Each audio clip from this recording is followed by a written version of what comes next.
Okay, everyone, welcome to the September 12th, 2023 Portsmouth School Board meeting. Welcome, everyone, and I hope everyone has had a good back-to-school experience, and I'm sure we'll be hearing about that as the meeting goes on. Okay, Dr. Haynes, can you read the roll call, please? Liz Barrett. Here. Pip Clues. Here. Lisa Rappaport. Here. Ann Walker. Here. Margot Peabody. Here. Nancy Clayberg. Here. Hope Van Epps. Brian French. Here. Carrie Nolte. Here. Danielle Miles. Here. Nathan Delaney. Here. Okay, can we all stand for the Pledge of Allegiance?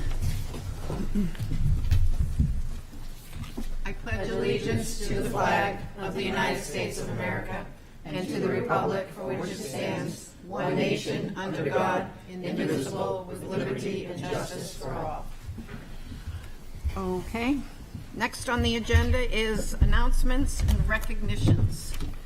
I think Superintendent McLaughlin. Yeah, two quick ones for me. Well, first, just generally thank you to all the staff and our students for what's been a really good open for us. So super appreciative parents and everything they've contributed to making sure that the beginning of school has gone pretty well. Also want to welcome officially now Nathan. Right? We're official? Yes. We're legit. So Nathan, the student council officially selected Nathan as the student representative of the school board yesterday? Yes. Today. Yes. And just came in from a soccer game right now. Yes. Yeah, came running in. This is a good opening, official opening night. Made it in time for roll call, and happy to have Nathan on board. The others, just in terms of announcement, we've reached the close of school board folks to submit signatures to run for school board, and we will have 7 folks from the community who are running for 4 seats. And just want to thank those folks for putting in their names and showing an interest in the schools and in helping drive where we're going. So, Thank you, Zach. Does anyone else have an announcement they would like to make? Okay. We will move on to acceptance of minutes. We have minutes from the August 8th, 2023 regular meeting and the September 6th, 2023 special meeting. Move to approve. Second? Second. Okay. Pip was up to. Pip has, okay. I'm sorry, I'm not sure how to ask this question. Could we approve Separate them? separately? Okay. Yes, we can do that. Let's have a motion to accept the August 8th, 2023 regular meeting minutes. Do we have a? So moved. Margot and Pip. Okay. Pip, do you have a question about that one? No, I don't. Oh, Liz. I have a question about that one, the August 8th meeting. The way my motion was written on the memo, or on the minutes, it should have its own letter underneath new business. It shouldn't be in the policy section. Also, my motion was to overrule order of the chair to add a motion regarding class size, school information to the agenda. The whole motion, I don't know, necessarily needs to be on there, but I think it'd be appropriate to change the language of how it's worded on the minutes there. So where is this, Liz? Under new business? It's, let me see, page...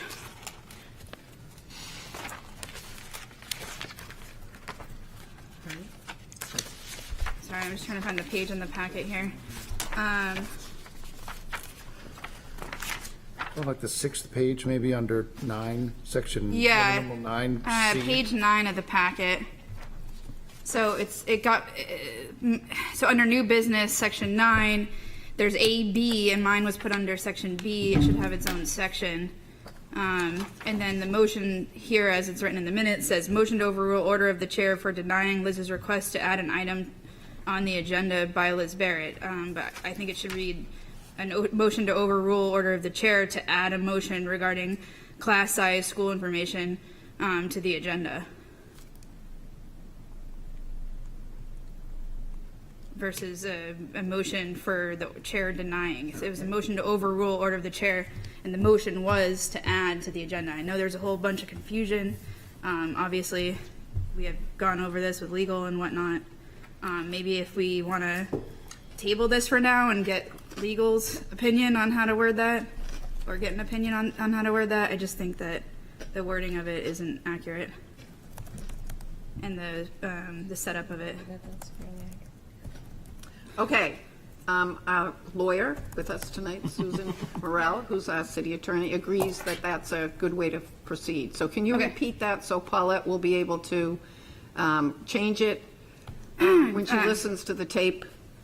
Yes, so it would have its own section, so maybe it would be a section C, and then the next section C would move to section D, and then the motion would be a motion to overrule order of the chair to add a motion to the agenda regarding class size and school information to the agenda, or, yeah, I don't know, Okay. to the agenda at the end, doesn't need to be on there, but if that makes sense. Okay, So would that be a motion to amend the meeting minutes? yes.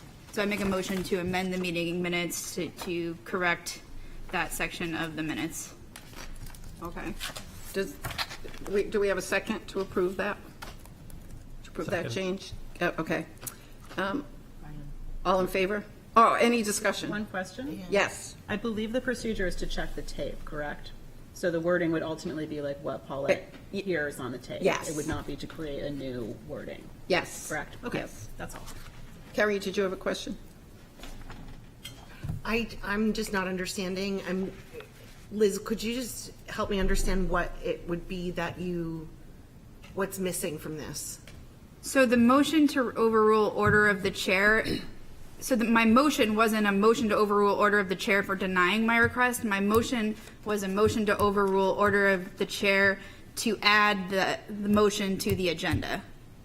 To add an item? To add my motion to the agenda. And in doing that motion, I had to include information of what my motion was that I wanted to add to the agenda. I know it's confusing, but that's. Okay. But it will go back to the tape and then be further clarified that way? Yes. Okay. Good. Okay. Oh, go ahead, Zach. So I just want to make sure we've got your request right. So back to the tape and then confer with the legal department about just what would be the appropriate way to show what we see on the tape. Is that correct? And we bring back a draft of that?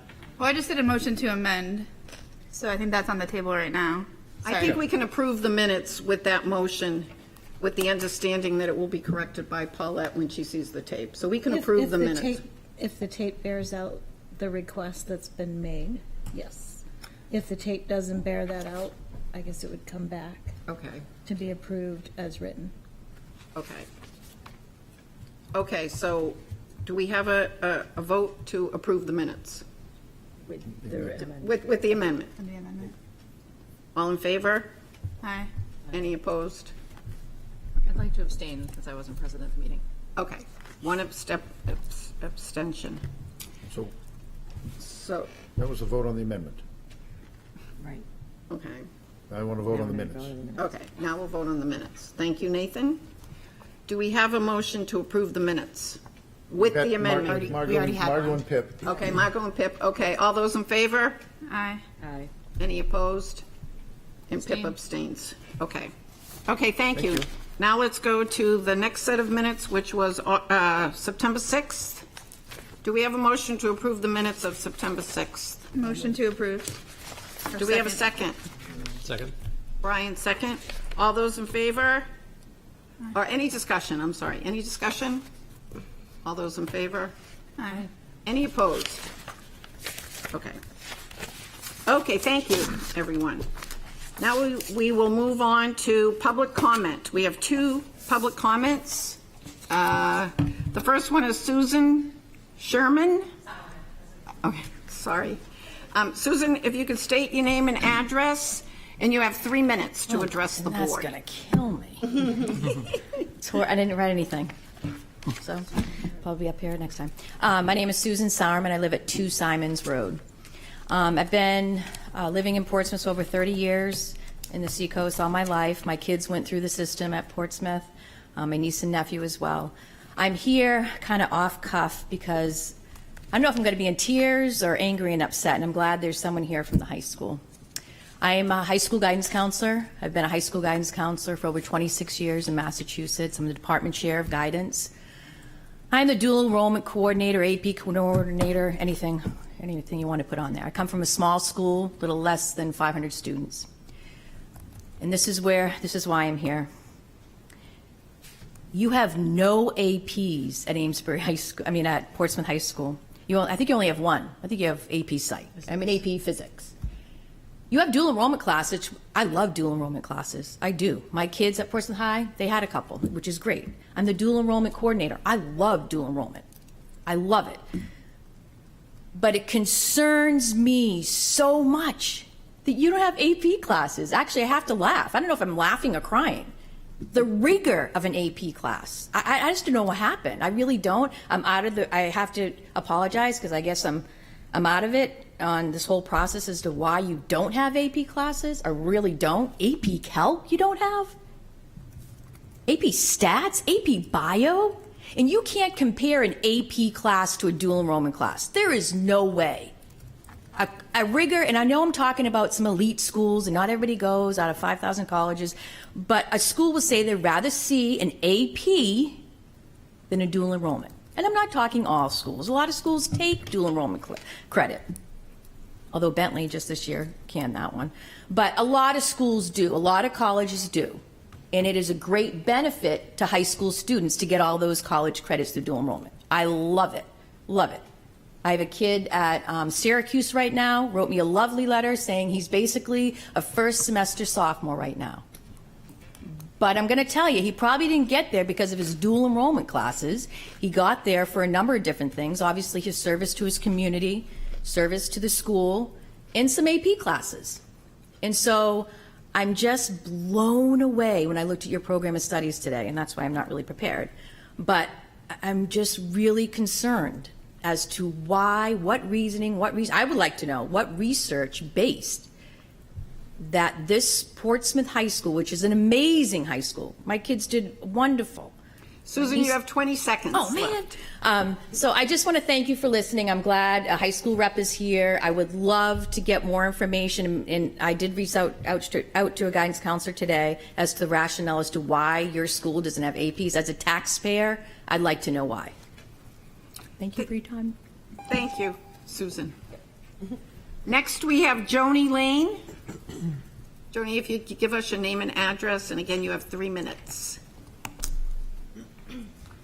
Hi, my name is Joni Lane. I live at 64 Hillside Drive. I'm a parent to a 10th grader at PHS and a 5th grader at Don Darrow. For the last 12 years, I've been working as a parent coach, so I'm here tonight both personally and professionally. The average age that a child gets their first smartphone is 10 years old, and that children are spending between 6 and 9 hours a day on non-school related media. Childhood is changing, and the negative impact of too much screen time is hitting kids hard. Smartphones are distracting and potentially dangerous for children, yet are widespread in schools because of unrealistic social pressure and expectations to have one. Parents and those who work with children often feel powerless in this uphill battle and need community support to manage the growing existence of smartphones in the classroom, in the social sphere, and even at the dinner table. So I'm here tonight to begin a conversation about how the Portsmouth school system can be a leader by taking a stronger role in protecting childhood by keeping cell phones off and away during school hours. You have our kids approximately 6 hours a day, 9 months out of the year for 12 years, and we need your help. I understand that there are cell phone policies already in place. However, in the middle and high schools particularly, teachers don't or can't always uphold the rules, and there are many reasons for that. The presence of smartphones in the classroom is just one piece of the puzzle. In the social sphere, kids have an opportunity to connect, but phones are always out. They come out on the school bus, in the lunchroom, in the bathroom, in between classes in the hallway, in the locker rooms. I'm fully aware that changing phone access in schools is a tender issue for parents. The fear of not being able to communicate with your child in an emergency is what drives the resistance to this change. And I understand that as a parent, I truly do. But we're facing another kind of emergency. It's no secret that the growing mental health crisis among the youth is significantly connected to smartphones and social media use. There are many, many studies that have established this association. Just recently, the Surgeon General has issued a statement expressing the dangers that social media impose on young people, like issuing warnings about cigarettes, drinking and driving, AIDS, and other public health concerns. We have an opportunity to meet the moment and make changes to truly and genuinely support our children in this community. Joni, you have 13 seconds left. There is a growing movement of schools standing up and making changes to keep devices off and away during the school hours. It was hard, it took effort and courage, but in the end, students, parents, and teachers and school administrators were grateful and thankful. Thank you. Thank you. Thank you, Joni. I didn't realize that kept buzzing like that. Next on the agenda, we have a special presentation. We have to see if there's any From- on Zoom. Oh, I see, that's right. Thank you, Margot. Matt, Toby, do we have any Zoom speakers? Nobody with their hands up, so no. No one with their hands up. Okay. Thank you. Thank you, Margot. Next, we have a special presentation by Dr. Haynes. Thank you very much. It is my distinct pleasure to introduce to the board the new Portsmouth teachers hired this past year. They have demonstrated a dedication to students, a passion for teaching, and represent the best in the field of education. These teachers join a staff of amazing educators, and we are proud to welcome them to our district. At this time, I would ask the board members to maybe go down in front of the dais so that they can greet the new teachers as I call them up.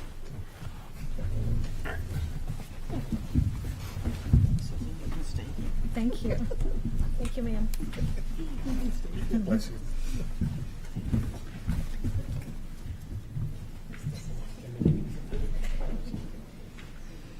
It's a lot of maneuvering.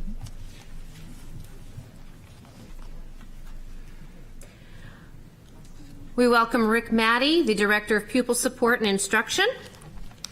We welcome Kiara Connolly, English teacher at the high school. William Douglas, adaptive PE teacher, district-wide. When you hear your name, you can come on up.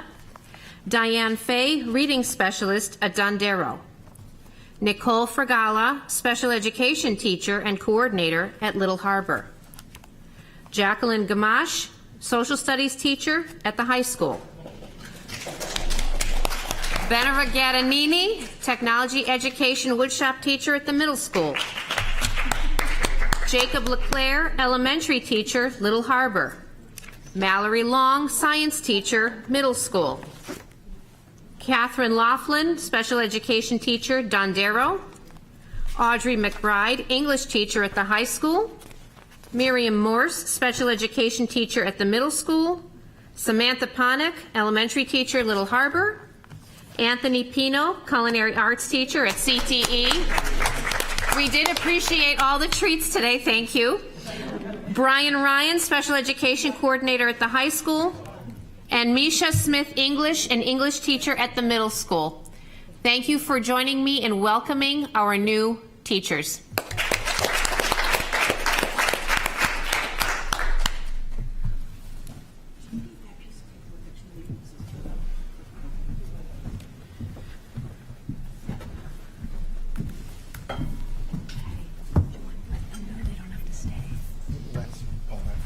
Teachers are free to go home and do whatever it is you need to do to get ready for the morning. Thank you very much. Thank you, guys. Thanks for coming, Welcome guys. aboard. Thank you. Thank you.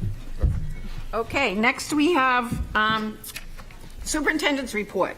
Superintendent McLaughlin.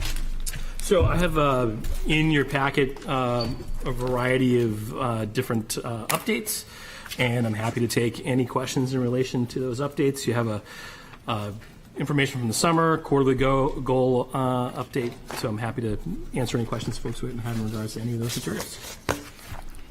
Any questions? Yes, Liz. I know that there was an update regarding the trainings for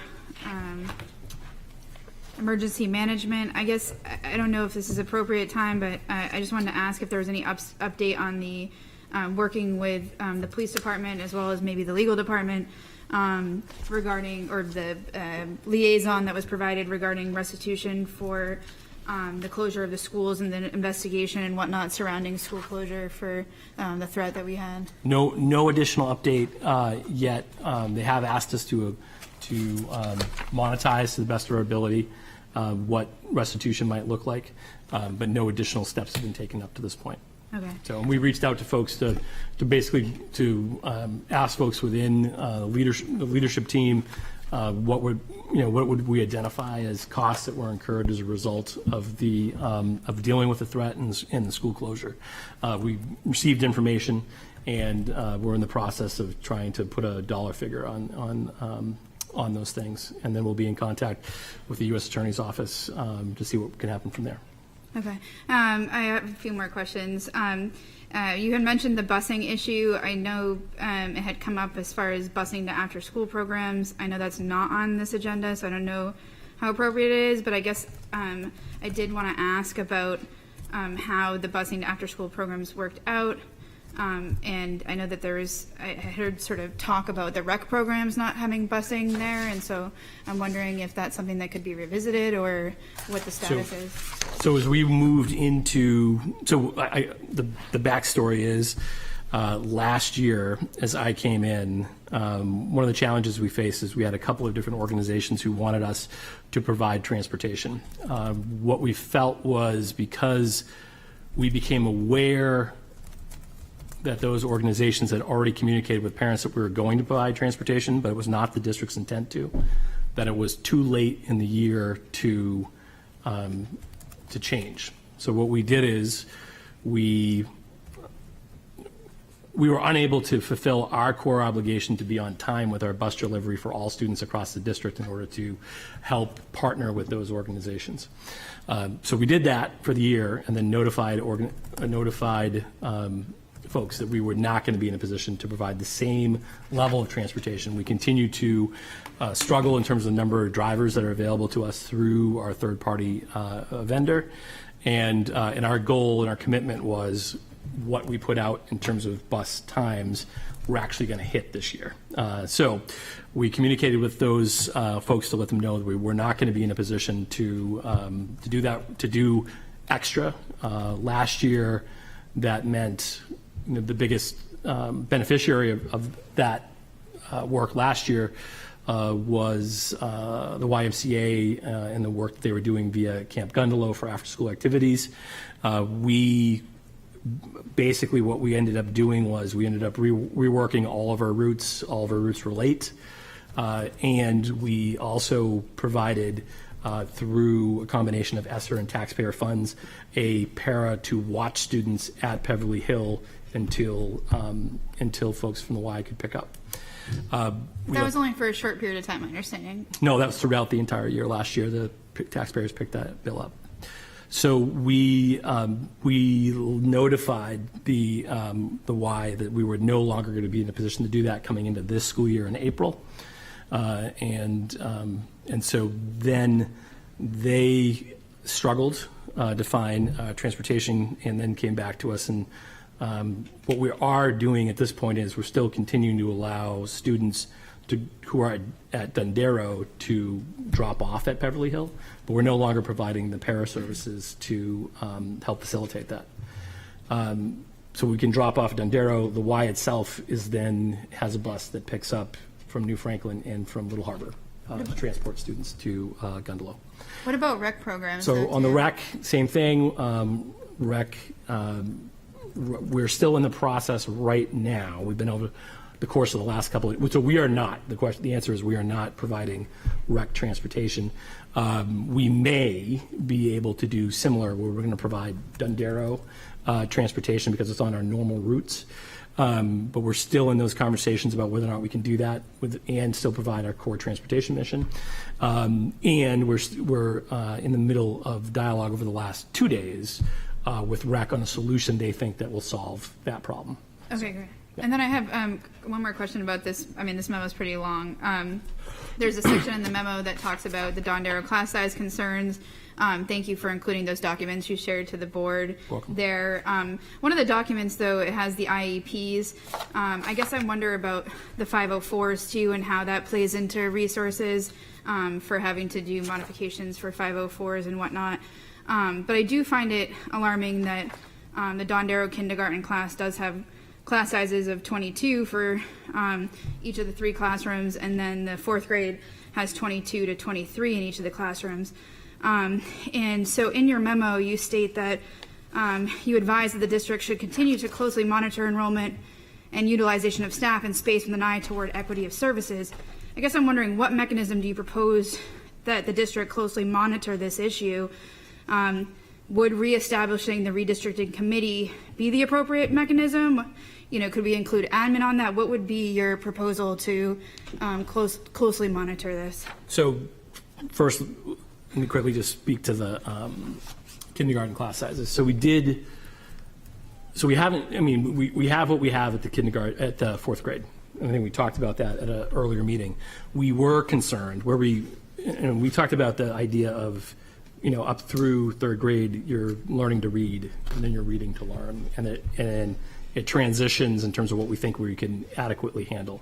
And we didn't feel that the solutions that were being presented by some folks in the community were that the challenges that were present in some of those solutions were worth the potential marginal impact on students in the 4th grade. But we were worried at the kindergarten level.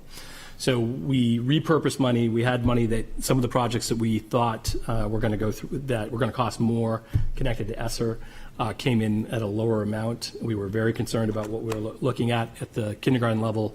And we've established this will only deal with this for 1 year, but we have a tutor position, which is through the para contract, in each classroom at Don Darrow. I think we're about to close. We have 2 of those positions already hired.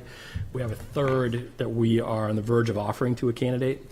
So we anticipate that by the end of next week, every single one of the classes at Don Darrow will have not one but 2, every single of the kindergarten classes will have not 1 but 2 certified teachers in each kindergarten space. So that's to mitigate the concerns around the larger class sizes in the kindergarten. To go to your other question about the vehicle to monitor, I think it's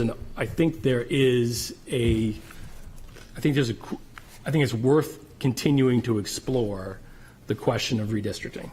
And I'm not saying that that's definitely the right move for the upcoming year, but I think it is worth continuing to explore that, to have conversations with the planning department about where we anticipate additional housing units being built. I think a lot of that is going to continue to be to the Don Darrow portion of our community. And so I think it's worth the board considering bringing back a group of folks to work on and continue to study the long-term possibility of either adjusting lines or adjusting the way in which we send students to our elementary schools. Okay, and then I have one last question for the agenda here. Thanks for answering that. So there's a connection with a new law firm, Wadley, Starr & Peters. I'm familiar. I've heard of this firm representing schools and other school districts. Is the intent to also have an attorney present from Wadley, Starr & Peters at the policy committee meetings? No, at this point. The conversation that we've had with I feel funny saying city legal when Susan's sitting right here, is basically that we think the policy committee can function, our normal meetings can function without an attorney because we have in-house counsel available to us to bounce questions off of if we run into legal questions, or depending on the issue, that could be in-house legal counsel or it could be Wadley Starr, depending on our needs.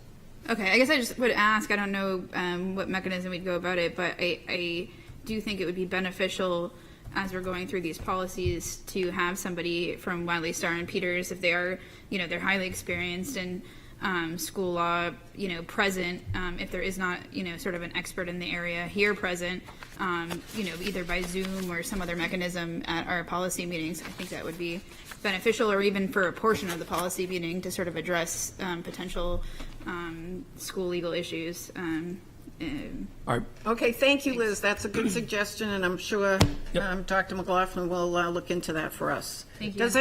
Thank you. Does anyone else have a comment on the superintendent report? Kerry? Quick question, I hope. I appreciate all of these updates, specific to this CSTAG. CSTAG, yep. CSTAG. Yep. And this might be best for Dr. Haynes, but if I recall when we were introduced to that, there may be upcoming budget considerations for that, and I was just wondering if that you anticipate additional budget asks related to that assessment for upcoming budget.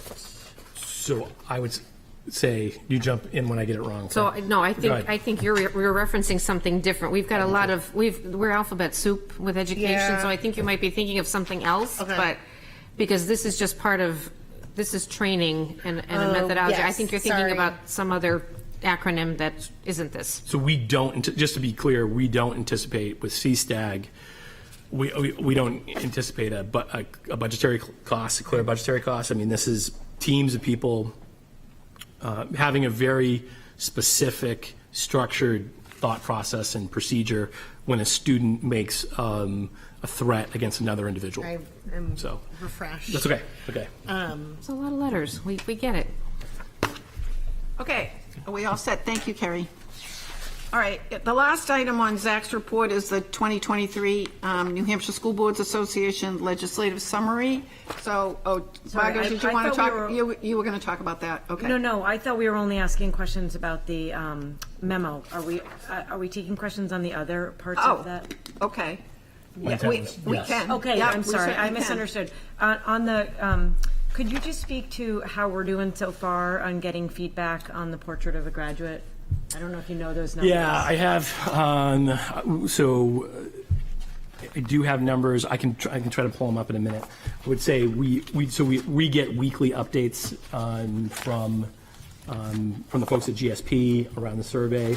And the truth is, we're looking for more. So I had conversations today about more structured opportunities for staff to contribute, and also what are we going to do in relation to open houses to try to encourage additional parent input. And then there are going to be structured opportunities at the middle and high for students. So it's not, the truth is, it's not as strong as I want it to be right now, but we still have time, and the end of the month is our target. So we still have some time to pull that off, and I think you're going to see at least one more me push district-wide around, here's what this is, here's why it's important, really hope you participate.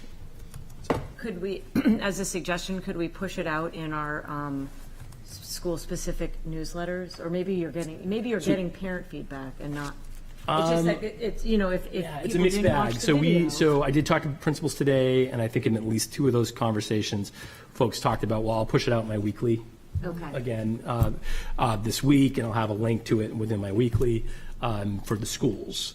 And also, I know Kate Callahan and I were talking about this today, about, again, the constant reframing of, yes, I know your kid's in second grade, but this isn't about high school. This is about the whole system. Right. And so the opportunity to reframe one more time and then provide people a link to then go to that as well. So I think that'd be another, our hope is to have multiple more pushes to parents. And like I said, structured. We gave staff, I think in all buildings, staff were given 15 minutes or so to but it wasn't, you must do this now. And as a result, you had people choose themselves whether or not they wanted to participate at that point. Okay, thank you. Yep. Thank you, Margo. Anyone else? Yes, Lisa. Quick related question to that. Is it possible to push it out in the city newsletter? That's a great question. Especially this time of year with an election coming up, you get a lot more More eyeballs on that. it? That's and a it would great- get you more business owners and other people I in the like community that who might suggestion. not see it otherwise. Yeah, let me see what I can do on that front. Because I think like the library survey has gone out there, and I know there's a library newsletter separately, right? But they got a solid amount of response, I think, through the city I newsletter. like that. Yep. And it will hit different Yeah. set of eyes than who might be, than some other folks who have heard this before. Yeah, that's great. Any other comments? Liz? Are we going through all of the superintendent report items right now? Like, is it just the appropriate time for me to ask a question about the quarter goal progress update? Yeah, my impression, any of those items are up for grabs.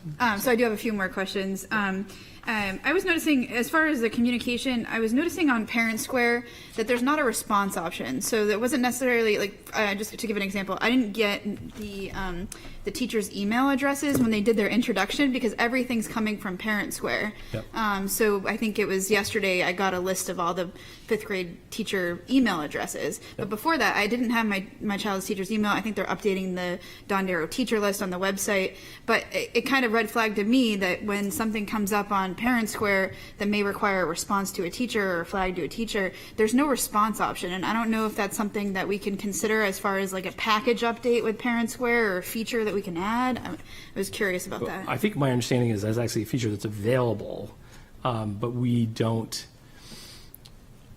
So for now, like when we send out, I could set it up where if I set out like a district-wide thing, it'll allow responses, but we haven't. I think it's a choice to not be like this is a two-way communication tool. Yeah. And I think part of that is, I know when I send out stuff, I don't necessarily want to get into the equivalent of like a Facebook back and forth with like, and have the expectation from the community be, this is now an open forum. Yeah. So there is the ability to do that, and some folks have it on, and so some folks have it off. So at the classroom level, and some teachers, what I don't know is some teachers, I don't know to what extent teachers are cognizant of they have it on or they have it off, or maybe they just chose to have it off. So I'm happy to follow up, but that is we don't need to add a package. My understanding is it's already available. Yeah, I guess my concern is that like the teachers are using it at the teacher level, and so therefore there's not a reply option. Even if Liz, they were to do you just have put their more questions? Yeah, I do have a question about the email that came in about the race and ethnicity issue. I'm wondering how that was like. Is that presented? What is your understanding of where the issue is lying? Is that within the document that we have parents fill out online for medical stuff that requires it for the state, or is there an opt-out option? There is not. Here's the. What I'm waiting for is for Wadley Star to get back to me on this particular issue. We know that we have to submit to the state of New Hampshire and to the federal government under a report. So the CRDC, it's a civil rights report. So they purposely track all kinds of information connected to students, specifically for the purposes of, in a lot of cases, to make sure that students of a variety of ethnicities and races are getting a fair shake in discipline, in class access, all those types of things. So we do not have a choice as a school district. We must report that information to the state and federal government. What I'm looking for is from Wadley, and I'm hoping to get that answer soon. Is it I refuse to respond?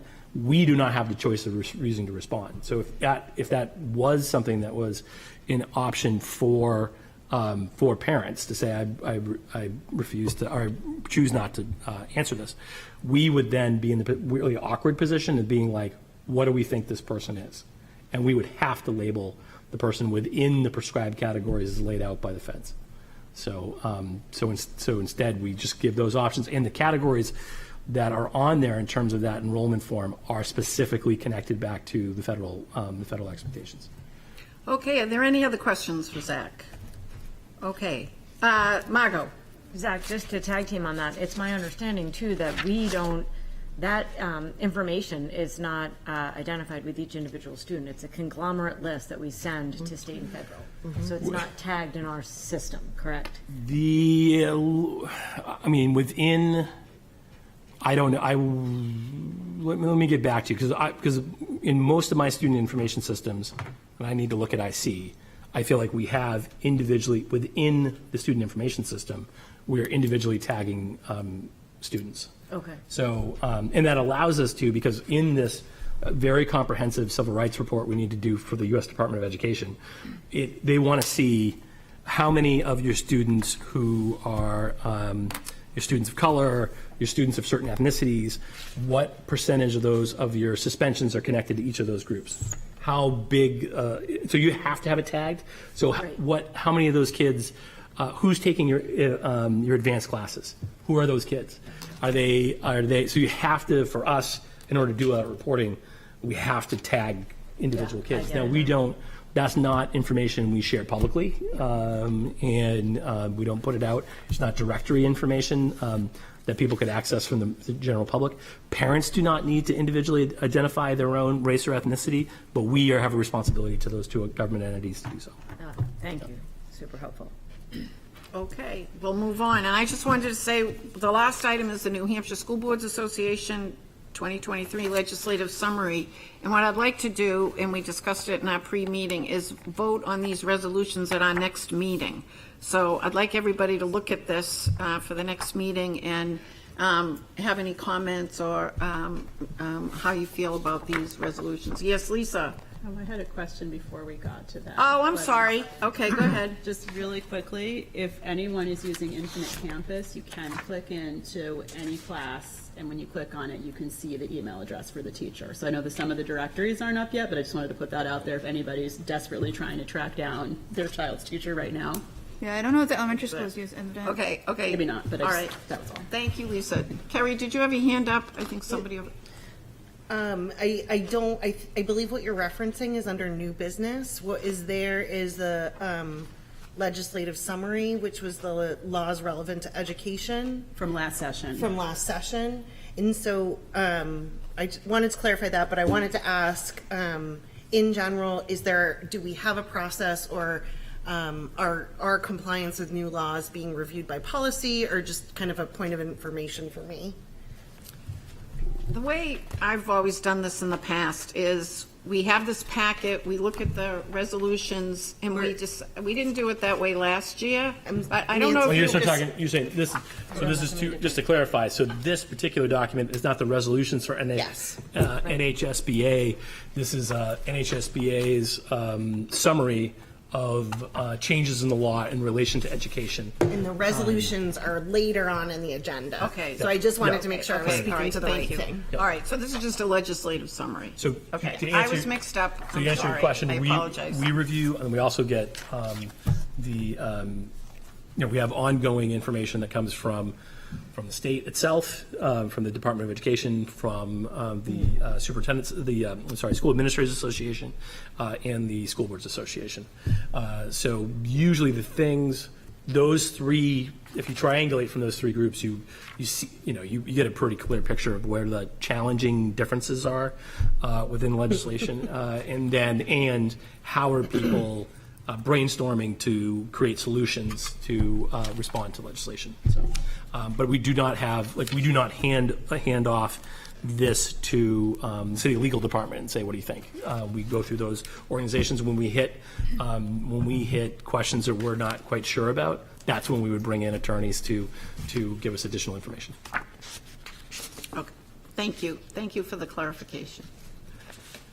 Liz? Just a quick follow-up. As far as the outside counsel, how is that hitting the budget? Is that going through the city's budget through, obviously it's all sort of one happy pie at the end of the day, but is that when Zach thinks he has an issue and needs to call legal, it would be going through the legal department and then contacting outside counsel, or is there direct contact, and is that hitting school budget, or is that going to hit the city attorney's office budget? How is that working? I just foresee, obviously, this being a budget issue. Do you want to go first? if Do you want me to needed. go first?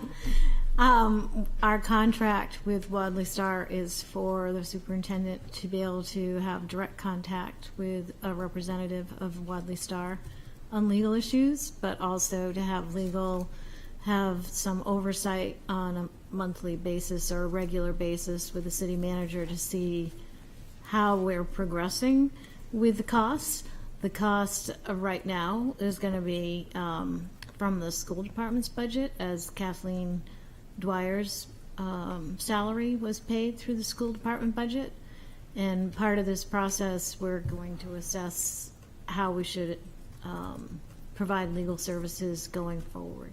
Okay, thank you. Appreciate that. Okay, are you finished with your report? Okay, do you want to do the correspondence?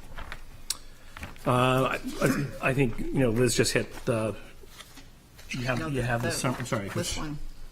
Oh, I apologize. I didn't understand what you were saying. Yes, you have a resignation letter from Teresa Davis, who had served in a ELL role through Dondero, and this is one that is just a report. You're all set. You don't need to take any additional action.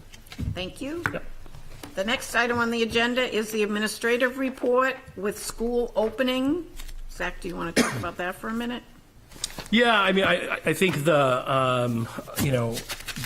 quickly, I'll just say that we have we feel good about the start that we've had. Things have gone reasonably well.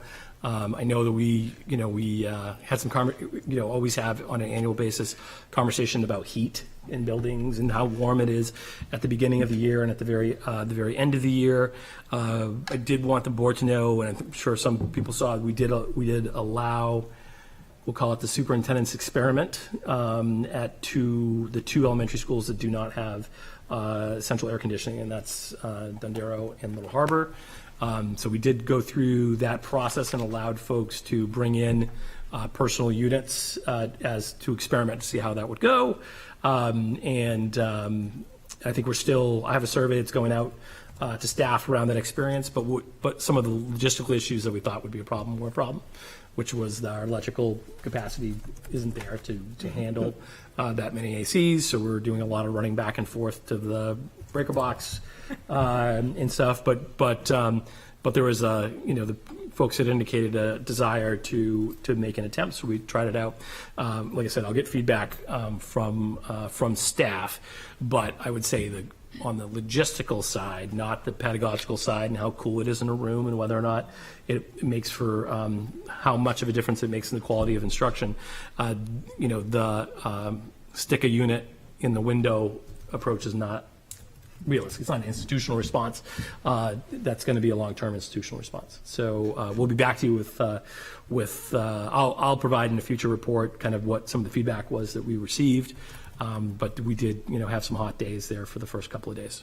Outside of that, I'll just say that I'm, really happy with the work that the administrative team has done with, we're working through we have several different new things that I alluded to here. We've got the math pilot going on. We've got new emergency procedures and apps and stuff that we're utilizing at a couple of the buildings. We just have a variety of different new things that people are trying to tackle simultaneously. And in other years, we might have decided to do some of these things one for this year. But because of the desire, we were stress tested multiple times last year in relation to some of our programs and procedures in relation to safety. And I think we just wanted to feel like that was locked down solidly. And so we have a couple of different, the CSTAG initiative and the work in connection with the emergency management suite are things that we felt like couldn't wait, that we needed to go ahead and get done. So staff are trying to take on all those, several of those different things at the same time. And I'm really proud of what staff has done to this point. And in conversation with teachers and administrators, people are feeling really good about where students are at, how students are feeling as we enter to start the school year. Every start of a school year has surprises. I was laughing with someone as we walked out today and said, "How did it go?" And I'm like, "Well, it's gone really, really well." But inevitably, despite all your summer planning, there's like the 15 things when people walk in the door that they've been keeping in their metaphorical junk drawer for the summer, and now they're pulling it out, and you got to deal with it and figure out solutions. And for the most part, I feel really good about what our team's done, and I'm really excited about this year, and I think what we can do in this year. Folks had to They didn't endure Patty's first year; they endured my first year. But they and now, as each year, I think we're going to continue to gain momentum. Mm-hmm. So I'm excited about what this one's going to hold. So that's the latest. Very good. Thank you, Zach. Okay, we'll move on to the school facilities update. And Nathan, can you help us with that? If you like, the report, the memo is in your packet. I would highlight a couple of things. First, if you haven't spun through the Dondero School site, that pavement was all dug up and replaced. Another big project over the summer was the artificial turf replacement at Portsmouth High School. That was a beautiful thing to see take shape. I mean, the color, the vibrancy, and the shock pad, which is a new add under that turf. I think I've heard somebody refer to it as a little bit like a trampoline, and it's certainly not to that extent if you walk out there. But that speaks at least a little bit to it speaks a little bit to the safety that it'll provide for our student athletes. I want to make sure I say out loud, we do have certified record that it was hauled away, all however many tons of material to be recycled, which was part of the specifications for that project. All of this that was done in that list, all of that was done this summer on top of the refresh, the cleaning that Mr. Lynchy and the custodial and maintenance crews did. Always want to take the opportunity to shout out to them for the work that they did. We all take I say we all. The schools take vacation and people get the summer off, but it is the biggest of their stretch, those guys, the team working through the summer months. So we appreciate that. I just want to make sure that you're aware that there's also been a lot of work done from through the spring and summer in preparing for more projects coming. So there's ongoing roof work that will be done. There's a patch that needs to be repaired at New Franklin, and there are significant sections at Portsmouth High School in the capital improvement plan of the city, the CIP. We look to spend there's $1.3 million of paving and $1.1 million of roofing, I think, I'm off the top of my head, over the next 4 years. Additionally, and when I mentioned paving at the high school, I should tell you that we'll do an assessment that considers the traffic flow and pays particular attention as we repave the sections at the high school. We can't do it all in one summer. We'll tackle it over multiple summers, trying to build in pedestrian ways and appropriate medians to make sure that staff and students walking in the lots at the high school are protected. So there's some work to be done there. Also tell you that we continue to march forward with what should be a summer project next year, replacing the exterior windows at Don Darrow with upgrades to the facade, as well as repairs to the windows at Little Harbor. The tennis courts have been a challenge. There's a challenge in that market, and we expect, though, the bidding has been done, the contract's been awarded, and we're hopeful. We have no expectation right now that we will complete the construction of the new courts in time for the spring season, but it may, but we expect it will be done sometime next year. I can also tell you that we're moving ahead with the Robert J. Lister Academy renovation of space out of community campus. So to the extent that you haven't heard, contracts are in final review right now. They expect to break ground, quote unquote, on that interior project the end of this month, hopefully. They'll start with demolition, and they'll work very closely with the other tenants in that building to make sure that they are respectful of the fact that there's preschoolers upstairs napping and learning and growing. It's an exciting building, and so it's an exciting project. That project is still on target to be completed by next June, so that as school ends, we'll be able to make the move out of the old Sherburne building and into the new space at community campus. That's just a quick update to bring you up to speed on capital projects. Thank you. Any questions for Nathan? Pip? You mentioned that the turf, the used turf was hauled away, there was a certified record that it was hauled away to be recycled. Do you have a record that it was recycled? I don't know that it's a great question. I'd have to, if my phone buzzes, it'll be because Mr. Lynchy's watching from home and will give me the answer. I know that I saw I saw the document, but I don't. But that spoke to it being certified, the handoff to a certified recycler. Okay. But I don't know that in that we have any report back on what it turned into or where it is right now. Okay. But it's a great question. I'll follow up. Yeah, I would love to hear if and when we can confirm that it was recycled, and maybe by what company, if that information is available. Absolutely. Thank you. Thank you, Pip. Anyone else for Nathan? Okay, we'll move on. And Nathan, I think you're on again with the recycling of technology. Really quick, the IT department was looking to do a buyback, a trade-in, if you will, or get rid of some computers, some laptops that still had some residual value. And when we did the homework and reviewed the policy, it was appropriate to communicate that to the superintendent and then to the board. I think the policy actually says property valued at 500 or more should be noticed to the board.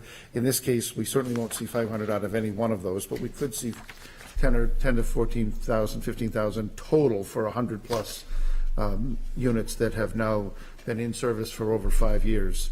And so wanted to make sure that we did so, notifying the board of our intent to do that buyback. Okay, thank you, Nathan. We'll move on to old business, draft of objectives for board goals, and we're going to turn it over to our Vice Chair, Margot. Great, thank you. We received some feedback and some great suggestions, so we compiled it into the new board goals, which, if you recall from the minutes of the August 8th meeting, we felt as though the objectives really needed to be updated to be more lockstep with what we're focusing on in 23-24.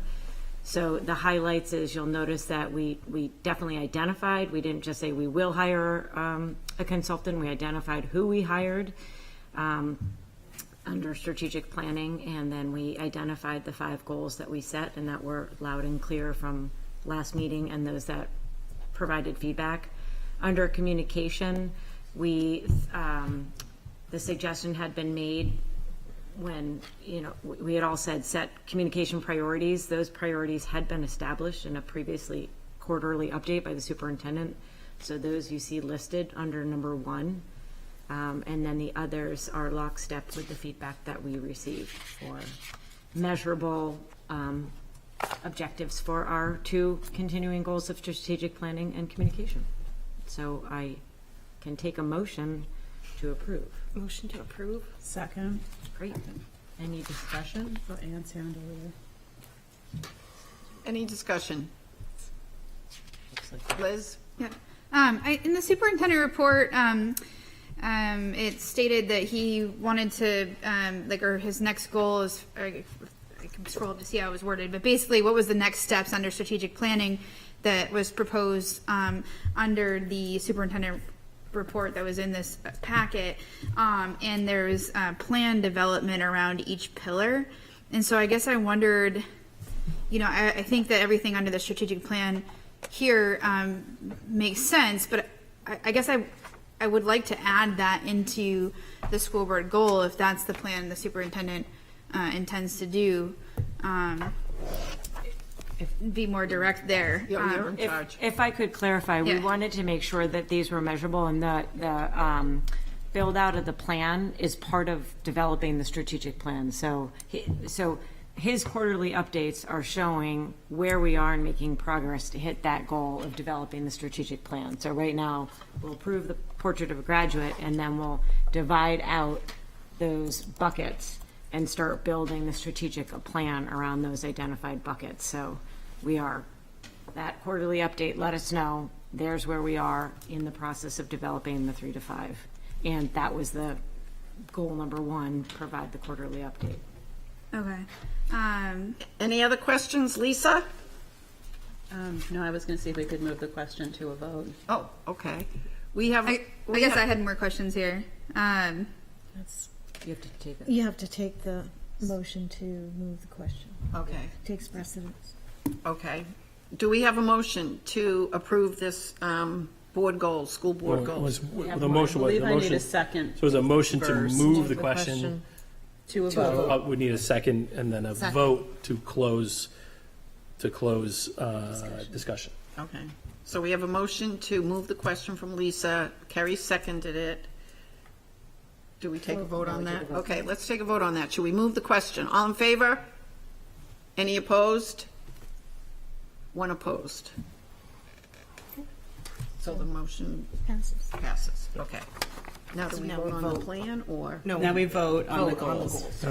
Okay, okay. And we have a motion to approve the goals, correct? Okay, we have a first and a second. Okay, all those in favor of approving the school board goals for the next year? Any opposed? Motion passes. Great. Thanks, everyone, for the feedback. Thank you. Thank you. That was a big job, and Margot, thank you for all your help and input on this project. And thank you for board members for participating and giving us your thoughts, and that was great. Okay, Margot, consideration and approval of policies. Okay, so this is up for second reading. We'll take them one at a time. The first one is the field trip policy. You'll see reflected the brief grammatical changes that we made, as well as the big change that we made. Remember, it had said in the overnight trips, it had said 1 month prior, and the board had said that wasn't long enough for the overnight trip. So remember, it says a minimum of, now it says a minimum of at least 2 months. So there is some elastic language there. So most of ours are communicated usually a year out, sometimes a little less than that, but this just caps it at 2 months. So that was that big change. And then remember, if you remember on line 40, we had a nice discussion around the fact that certain trips aren't necessarily educational in objective. Some might be social. So we changed that to say, state the objective of the trip rather than the educational objective. The blue crossouts were left over from the last one. So those are the changes that were made that reflected our conversation at the last meeting, and at which case I'm happy to take a motion to approve for second reading policy IJOA. Approve. Carrie is first, Pip second. I'm sorry, did I screw that up? Anne's not getting any seconds. She's ready. She's in there, ready to go. Come on. We'll get you the next time, Ann. We'll get our foam finger. There you go. So you go ahead, Nancy. Oh, okay. All those in favor? Any opposed? Okay. Okay, so thank you, that's IJOA. And then the academic integrity, again, remember that was first read, so this comes up for second read. Again, what you see in red are the changes reflected that the board acknowledged, and I'm actually noticing there, I don't know how I didn't catch this, line 23, I think we had a discussion on, or whatever else is deemed contrary to the rules of fairness with respect to the schoolwork or assessment, including rules developed by the instructor of the course that are clearly communicated in the class materials. The discussion was that felt like it wasn't anchored in anything. So it's putting some ownership back on whatever those rules are. They can't be arbitrarily decided after the fact. They need to be clearly communicated. So that was in lines 18 to 24. The minor grammatical edits are shown. There had been a discussion about, some board members had questioned the zero as far as consequence. The policy committee didn't change the zero simply because that's what the practice is at the high school right now. But I think my understanding, the meaning of the conversation last time was, is that an end-all be-all, or is there flex there that the student has the right to sort of dig themselves back out, was what I thought the nature.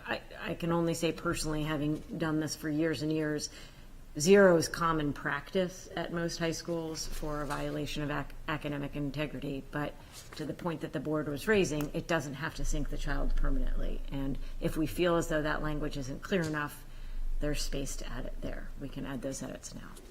What line are you on? I'm sorry, thank you. That's under consequences, section C, which is lines 68 to 71, specifically lines 70 to 71. So Can you suggest some change in the language, or are you looking for input from us? So, okay. I have a question about that. Yeah, Okay, let's we'll go do one Lisa, at a then time. Do we need a Brian. motion to approve first, and then we go through the process of Well, not if sorry, you're gonna- parliamentary inquiry? Okay. Typically, yes, you do the motion, the second, and then discussion. Okay, do we have a motion to approve the policy? Ann. Do we have a second? Do you want to be the second too? No, you can't. Do we have a second? Second is Pip? Okay. Let's have a discussion. Okay, I had Lisa, Brian, and then Ann and Liz. So my quick question around what Margot just said was for line 70, whether shall should be may if our intention is to give them flexibility, or if it's supposed to say shall because our intention is to make that set in stone. And I'm not preferentially saying which it should be, but the way it's worded, there's not wiggle room. And so, and all I can say is in the research of the handbook at the high school, shall is consistent with the practice. Okay. Is that it is a zero, Okay. but. Okay. So there's two options here. They get the zero, but we add language saying they can be given other extensive opportunities for improvement, or we can not approve the second reading and call in members of the high school to see how they feel about that. But so it's practice versus. Does that make sense? Do we know, Zach? Is there a preference from the leadership team at the high school on how that should be worded? I don't know on this May. So for me, so I'll just say Okay, my sorry. preference. My preference. No, and I don't know, but I think we've talked about this before about prescriptive policy. There's a plus and a minus to prescriptive policy at times, right? So most of the time, in most policy, what I would love to see is give folks on the ground, give them your goals and what you want to accomplish in terms of values, but give them flexibility to be creative on the ground in relation to that. There are times, though, there are times where by statute you don't have that option. You have to do something. There's other times, sometimes where as a set of administrators and teachers and et cetera, you really want the support and the warm blanket that is board policy. Like, it's not me. I mean, zero, it's a zero, it's a board policy. My lean tends to be give us the flexibility to be creative. Express your values, give us the flexibility to be creative, and then we have to be creative and courageous in the way in which we implement those policies on your behalf. Okay. So May would be my preference in this one. Even Brian, though I did not necessarily articulate that at the policy committee. That's helpful. Okay. Could I make a motion to amend that one word? Do you want to wait till we get other feedback, or you want to? Sorry. Yeah, let's wait until we get other. So, I brought this up last time, this exact wording. I don't even like the fact you say zero. I do like the ability for, maybe suggestions in here, but, my suggestion is to have it go back and rewritten and looked and really thought about, and also bring in high school, because we've talked about discipline on a number of issues here where we run into trouble when we say something's black and white, when we know that there's always differences. And so I would prefer something different here other than even well or shall, or will or shall, I guess. So that would be my suggestion. I'd like to see it re-examined and thought about. Thank you, Brian. Anne? I agree with much of what has been said. There's a difference between policy and procedure, and you don't necessarily need to deal with procedure because that's changeable. Oh, sorry. Okay. Liz was next, and then Margot and Pip. So I would propose that we get rid of the whole sentence from 69 to 71. I brought this up before. The minimum consequence shall be a zero, and keep the two sentences before that. The sentence before the two sentences, or the one sentence, sorry, before that has two policies in it.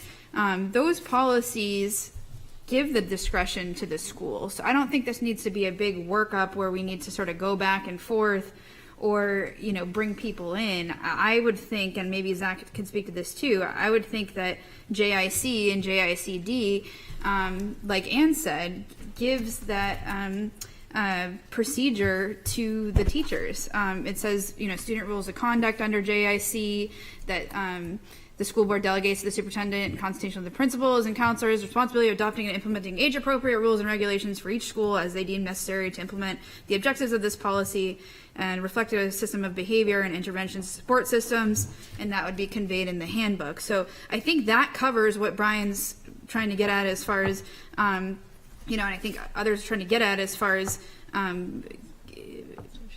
having the procedure versus, and the policy would really be JIC and JICD that would do the discipline. So I would propose that we do a motion to approve this with an amendment to eliminate the from line 69 and eliminate line 70 and 71. Do we have a second to that motion? Second. Okay. Do we have any discussion on that motion? You just, Okay, so what we're going to do is keep the first sentence, line 68, and take out the second sentence, If the motion is. If the motion passes, right. if the motion is approved. Can I discuss the motion? Yes, Margot. And then Pip. I totally understand that reasoning. I can just say, having dealt with academic integrity in a school for years and years, it's so nuanced. Like, there can be a student who truly doesn't understand that they haven't properly cited or that they've plagiarized. And yet, if you send it through these two policies, you're looking at suspension, in-school suspension, detention, when what might be better is that a mentorship and a chance to redo the assignment. So I worry if we leave it as just that, we're sending it down one specific track. I agree with Ann. I don't think it's the place of the policy to get into procedure, but it's not always quite so clear. We also have students who sometimes wrote an essay in one class, it's their work, they submit it in another class, and they don't think there's anything wrong with it because it's their work, and technically that's a breach of academic integrity. Are we saying that in that situation we're going to send them down the same student conduct path? So I think we have to be really thoughtful on how we consider these and the role that we as a school district play in having them reach clearness on what is academic integrity and how do I avoid it in the future. And that's got to be part of that discussion. Thank you, Margot. Pip. I think I maybe misunderstood what you had said to begin with, because I thought we were only considering leaving those two lines and changing the shall to a may. So I'm sorry if I misunderstood that. So were you suggesting that we change the entire wording under consequences? The amendment that Liz has on that she suggested was removing lines 70 and 71. Right. The second So, but sentence. whether we do that or not, we would still be referring to the other two policies, right? Yes. So I guess I'm unclear about why you're specifying what you just did, because I completely understand. I mean, I completely agree with you that we would prefer to have more flexibility, and I agree with what Ann said about the procedure. I think we want to allow kids to. I think we want to allow the teacher to handle it appropriately based on what they know of the student's experience. Mm-hmm. And I wanted to echo what Brian said about the zero as well. I don't feel comfortable with that in there because of the same reasons he said, that I think that in some cases it may be better for the child to repeat the assignment rather than just get a zero and move on. I don't think that's a helpful way to teach a kid how to do it right. So I think I'm misunderstanding what our options are now. So right now you have a motion on the No, table. I'm sorry. I understand parliamentarily what our options are, but I haven't, based on everything I've heard, I haven't heard a good solution for this piece, the consequences to this policy. So we can decide as a board to kick it back to policy and it's not ready for second reading, or we can amend the language here. Those are our options. One, the amendment on the table currently, we could take more than one amendment after that, is the elimination of lines 70 and 71. Well, in that case, for me, I'd prefer to kick it back to policy, to do some more work on that. Over here, I have Danielle, Lisa, and then Liz. Just as an outsider's point of view and from a classroom point of view, I understand that policy is supposed to guide procedure, right? And I heard loud and clear that the values of the board speak kind of loudly as we're talking here, but don't necessarily get reflected in this. And it sounds like a lot of what you guys are saying is restorative work, and yet we come down to this thing that is like, okay, but consequence. And so for me as a teacher, for me as a parent, let me say that depending on whatever teacher my child is in front of, having no guidance allows a lot of room and a lot of changes. And so you're relying really heavily on the administrator of a specific building to set a culture, and then the trust in each individual to fall into that, which is going to come. Procedurally, that's part of the trust that we have to have. But it sounds to me like if your values are all so much different than the 0 and this very cut and dry consequence, it would be helpful as a teacher to have more guidance to align with what my classroom procedures are going to look like to fall in line, right? Like that push back and forth. So you would like to see that second sentence stay in the policy? No, I would actually love to hear more about this other piece of, the other options. if we're looking to have this be a learning moment, to have some sort of language that the restorative piece of this engages the kid back into the learning around why this was an issue of integrity, and how do I get the learning out of the assignment that I was accidentally or intentionally trying to avoid. Okay. Okay, Danielle, thank you. Next, we have Lisa, then we have Liz, and now I see Kerry. Anybody over here? Okay. Yeah, as I'm hearing what everybody else is saying, I really agree with Danielle, and I'm also just reflecting on, as a parent, on the one hand, I want to know, kind of what's going on also, so I can reinforce that with my child at home if something comes up.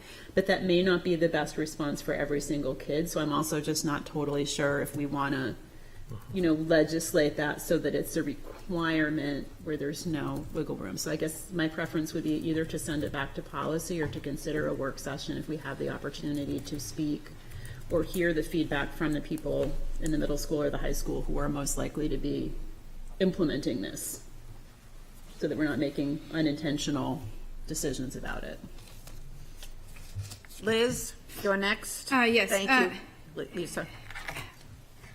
I guess I would still like to keep the amendment, just to speak to in response to Margot and the JIC policy. We've left a lot to the school and the administrators in the JIC policy, but we gave guidance in that policy to do a graduated and age-appropriate system of supports and interventions and strategies, such as parent conferences, counseling, peer mediation, instruction and conflict, parent counseling, and training. So this all seems appropriate to be in the policy as it is right now. My concern is I don't want to move forward with this policy and continue to have this be the policy on the books for teachers to give a 0 that they shall. So I would like to today have the board take a vote, and I would encourage the board to accept this policy as amended. I guess I'm hesitating a little bit to understand why we need to go back to policy on this when we do have JIC, and JIC does give that discretion. I understand that what Margot's saying is that, it's nice to have something in writing so that there's not so much leeway by the principals or their superintendents to, that there's more direction given to teachers within the policy itself. But there seems to be pretty clear directions to the admin and JIC. So I guess I would like to make an amendment to my amendment. Okay, you can't do that yet. We have to vote on the first amendment. And so I guess before we vote on the first amendment, I just would add that I would like to send this back to policy, but I would like us to today approve this with the amendment, getting rid of that 0 consequence. Okay, that's what we're discussing, Liz, so you don't have to repeat it. No, but Okay. what I'm saying is my proposed amendment going forward would be to also send this back to policy. So to approve it today, but Well, have you it go can't back to policy. That would be a separate amendment to the motion. So let's settle this one first. But Kerry has a comment. Comment and then question. Where does this factor in, Margot, on the templates, like NHSBA? So this one is this is the NHSBA. Okay, template. interesting. Ours was if you remember, which we eliminated, ours was thin. So I think similar to Lisa and probably Danielle and Liz as well's recommendations, I think I would like to hear administrative feedback on this. So whether that happens at a policy committee meeting or it happens in one of your admin meetings, but I think as this conversation has just come up again and again, it would be really helpful to me to have a either statement or policy guidance on restorative approaches, and then be able to refer back to that, because I want that to come from the admin. And so maybe that's a bigger topic, but for the immediate thing on the table, I would say whatever makes sense to refer back to policy or to get admin feedback. Okay, thank you, Kerry. Anyone else? All right, we have an motion to amend, which takes out that second sentence. All those in favor? Aye. I'd like to do a roll call. Yeah, roll call. Okay, we'll do a roll call. Can you restate the motion, please? I'm sorry, can I ask one more question before we? Yes. Will this is a motion to pass this? No. This is a motion to take out that change? second sentence.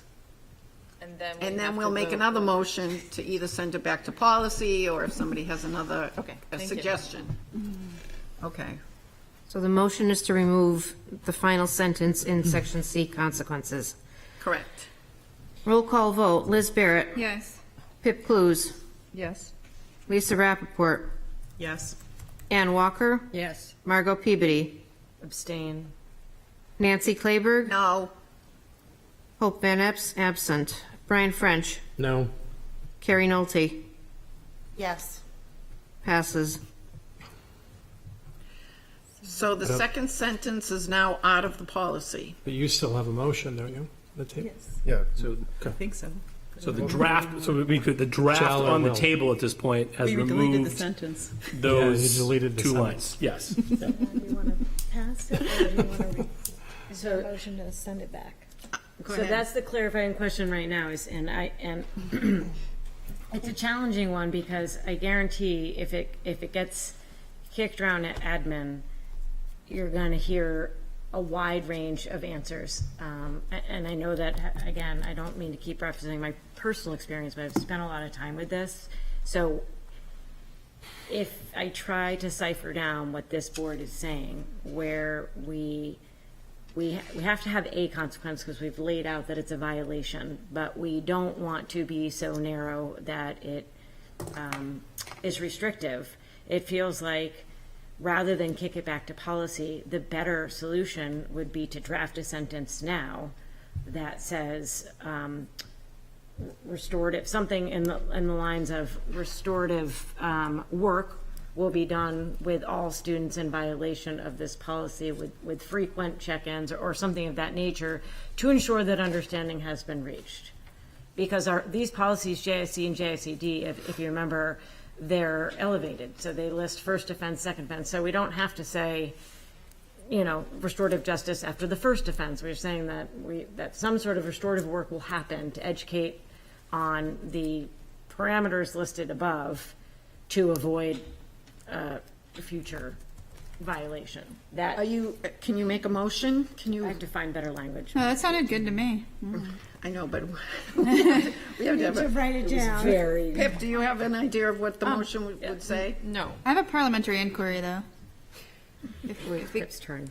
Let Pip speak, please. I would support the idea of what you're trying to achieve there, but I also wonder if after hearing what I have heard tonight, and I really appreciated Danielle's feedback as a teacher, I wonder if the policy committee could be charged with developing a policy around restorative philosophy, or if that shouldn't live within the policy, that's fine too. But it does seem as though these same conversations keep coming up, where we have a challenge that we generally seem to have the same goals around restorative practices, but we don't have guidelines for them, and we're trying to work them into each policy individually. But I know from the policy committee work that we do, it would be very helpful if we had a statement about how we approached how we would like to use restorative practices in our approach to consequences and discipline. So I guess I'm wondering what avenue we could use for that. I don't think that going to the individual administrators or teachers, I think certainly we would want input from the administrators, but I think that is actually a board sort of vision and general philosophy that that the board should develop in working with the administration. So I guess I might turn to Zach to ask where Yeah, I'm and just how trying to we think would about- do that, but so it it's feels like, like where's- something that we need that we don't have. So, questions around punitive versus restorative approaches to a variety of different things, like those, that spectrum of kind of philosophy is embedded in a whole bunch of different policies, right? And it tends to lean on a lot of, especially older policies, a lot of our policies lean more towards a description of punitive, what the punitive kind of angle is. I would say that, and I think generally we're trying to grow within the field. People are trying to grow more and more towards a restorative approach, but there are also simultaneously limits to some. So let's say I was just thinking about as we were trying to word this thing about taking restorative action to make sure students understand. There are actually situations where students totally understood. Mm-hmm. There wasn't a lack of understanding. Mm-hmm. They made a choice, and the choice was the system be darned, the impact, the negative impact it might have on the community. Of course, this falls into restorative stuff, but the negative impact I'm having on the teacher, on the other students in the class who did it with integrity. I understand it, and I don't care. And so I think all I'm saying is there is also a place within our system for eventually there is punitive action sometimes. And it's not, most of the time I think we want to have a learning stance in everything that we do. But I think to go to where we ended all punitive stuff, I think has some consequences as well if students knows there is not a backstop at some point too. So that doesn't answer it all. I hope you don't think that I'm. I don't think that you're saying that's not at all what I'm saying. I just think as a board, it would be very helpful if we had some guiding principles to work from. Yeah. That we had all agreed to ahead of time, right. So that each time these questions come up in policy, we can just point to, hey, this fits our philosophy, or this doesn't, whatever it is, yeah. Wherever we fall on that sort of spectrum. And I think that's good. That statement of value about we value, right. we always seek the learning opportunity in every situation, and we'll always work with students to try to increase understanding and approach it from that angle whenever possible. That type of statement in and of itself as a value statement is important, and then you're right, can then be the prism through which we talk about a lot of other things. Yep. Parliamentary inquiry to the parliamentarian. I called on Brian. The parliamentary inquiry. Precedents. Yes. Can't we both approve this policy today and motion to send the policy back to committee? Meaning, can we both approve this policy, so now the policy in the books changes, takes off that last sentence, and then the policy also goes back to committee to discuss some of these other issues? Can't we do both of those things? Those are two motions that someone could make, second, and pass one at a time. Okay. Okay, thank you, Liz. Brian, can we have Brian speak first? Sure. Yeah, I was just going to say what Pip basically said. So she basically said what I was going to say. I don't think anybody was saying take away punitive, just simply, giving the latitude to understand, like you said, situation on the ground that the particular child is dealing with. I'd love to see some guidance around that or philosophy, because we do talk about it a lot, and that's why the reason I vote no on it on this because I want to make another motion to after everything's voted, I'm trying to make it clean to have it sent back and looked at. So are you making a motion that it gets I'll sent wait back till to the things are voted policy on. committee? Yeah. Okay. Well, I'll make the motion to send back the policy. No, wait, Liz, wait. Margot was about to make a motion. No, Danielle had her hand up. Oh, Danielle. If I could just, in the development of this conversation, which is so fun to listen to, because restorative restorative practice and restorative work is so challenging to nail down to a policy or procedure because the whole premise behind it is that it's individualistic, that you're looking for where is the gap in learning, and you know, as Zach said, it's not always in the why is it right or wrong. The learning could be in the how does this really feel to somebody else, or how do I own the consequence and move forward? How do I come back from the label that this just got me for doing this? So it is so individualistic that to try and write anything into here's what I want you to do with kids when they do what? Because it's never the same. No kids do the same thing. So I do think having a general set of values around the work is important, but I think what you guys are doing of like, we need to just give the wording for the values so that the teachers know what to expect so that we can be guided. We don't need to be rubber stamped and put into this square, but at the same time, it would be nice if one of my peers maybe isn't in line to be able to say, hey, do you know that we're supposed to be getting into this shaped peg over here? Okay. Margot, did you have a motion that you want to propose? No, it feels like we've moved away from that, so I'm Okay. not sure we're ready for that. Okay. Do we have a motion that we want to send it back to the policy committee? Can I make one last comment, Nancy, please? On this motion right here. Yes. We Liz, don't we don't have a motion right now. We have a no- motion to approve this policy on the table right now. That's right. With the amendment to the line. And so I would encourage the board to approve this policy because this policy IKL is not on the books currently. This would put a policy on the books, eliminating the line, giving some guidance that allows the administration to go to JIC and JICD. So approve this policy as is right now, and then make a separate motion to bring this policy back for further reworking, so at least we have something on the books. All right, the original motion that we had was to approve this policy. And we had a second, so let's vote on that. Okay? With the amendment. The amendment went through. So right now, the second sentence is in there. No, right now, lines 70, 70, 71. Okay, I'm sorry. Okay, that's right. I'm sorry. It's very confusing. It is. Okay, so we're voting for the policy as it is with the exclusion of 70 and 71 because that was in the amended motion which passed. Okay, do you want a roll call vote or can we just do all in favor? Roll call, please. Okay. Liz Barrett. Yes. Pip Clues. No. Lisa Rappaport. No. Ann Walker. No. Margot Peabody. Yes. Nancy Clayberg. No.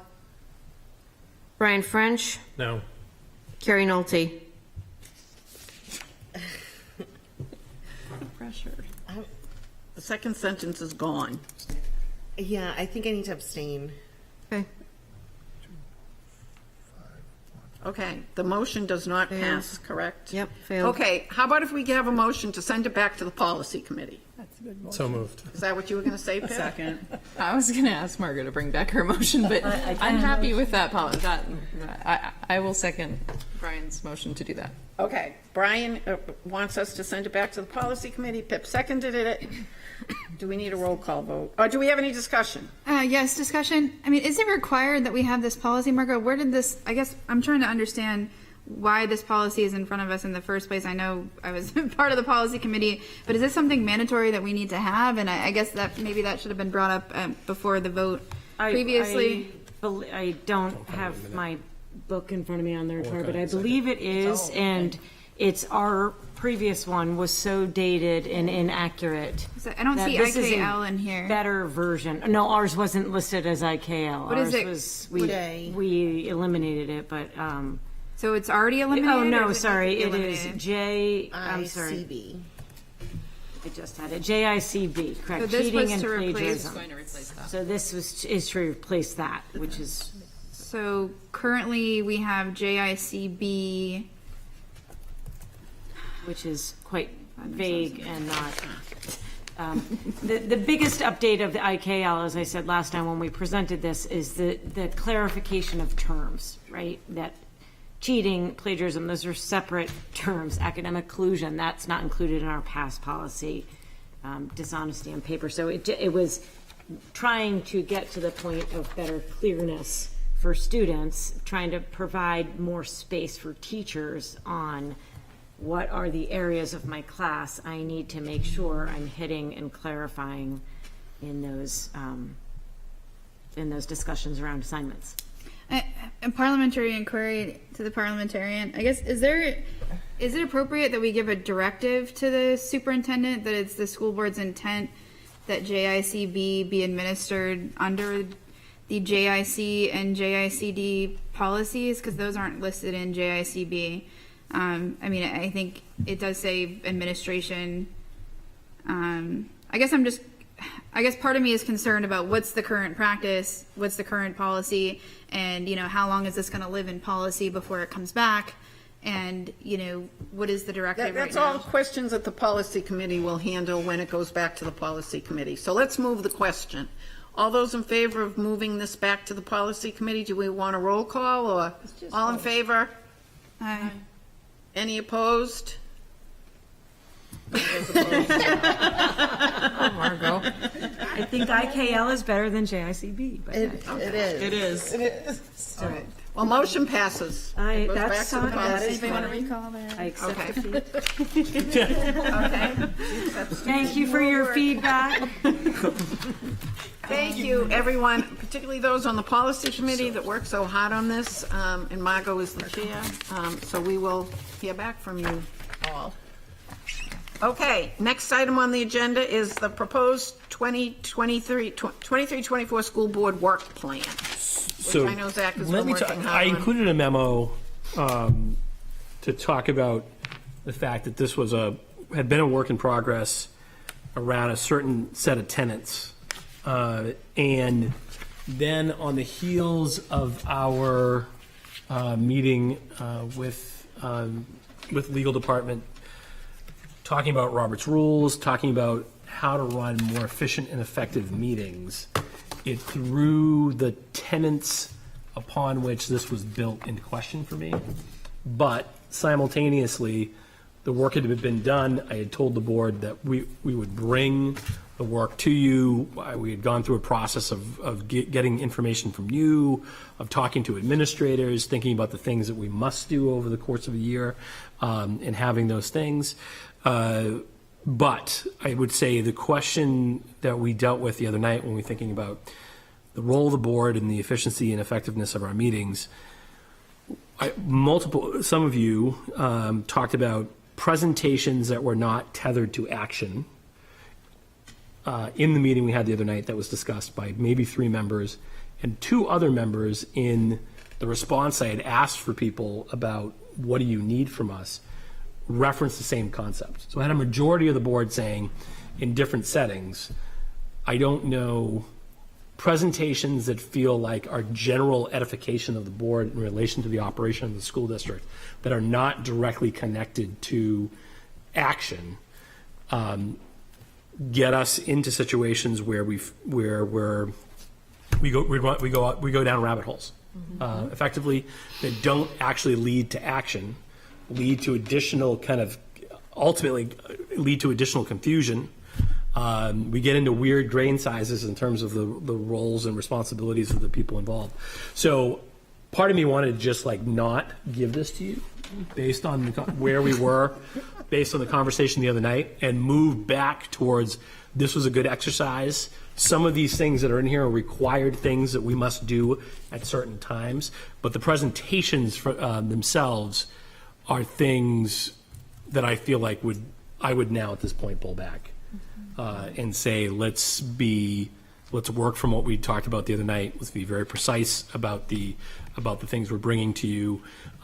That if we want to do the core missions of the board, budget, policy, supervision of the superintendent, and then quasi-judicial functions of the board, those are really hard and require a lot of in-depth information, but it's very specific types of information.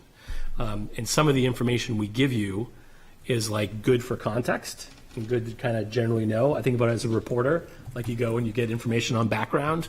And sometimes we're giving you a bunch of background information that then you're like, what am I supposed to do with this? And so anyway, so that's my introduction to the dilemma that I had. I did provide it to you anyways. Love to get feedback and more direction from the board around my existential crisis and what I provided to you. So.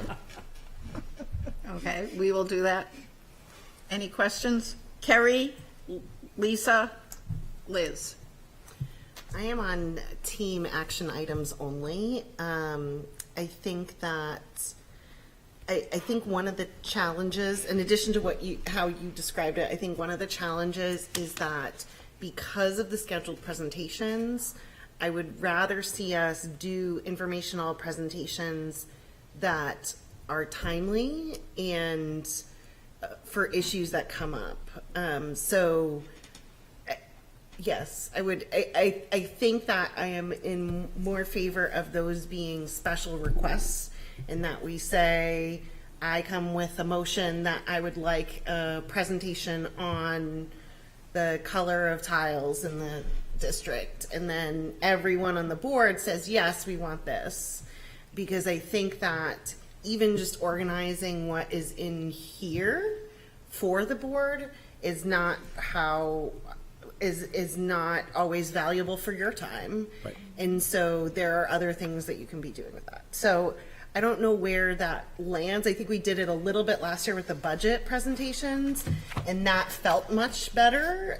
Still maybe a little more, but I also think, though, I'm curious for your opinion on, it's helpful to have a place where things can be presented if it's coming up, so that people in the district can look back on, the update on Alice training or the update. And is that something that is of value, and could that be done in a different way? An informational video out to parents, or in your weekly updates, or wherever it is you think it fits. Sorry, that was a lot. Yeah. So let me take a step back in terms of thinking about. I'm going to break off what you're saying a little bit and just say, so let's take, for example, this evening. So if we had this question, rather than having like the high school come and do a presentation on generally, here's the guidance, the counseling department to talk about what do we do with seniors in their senior year, and then broadly talk about it.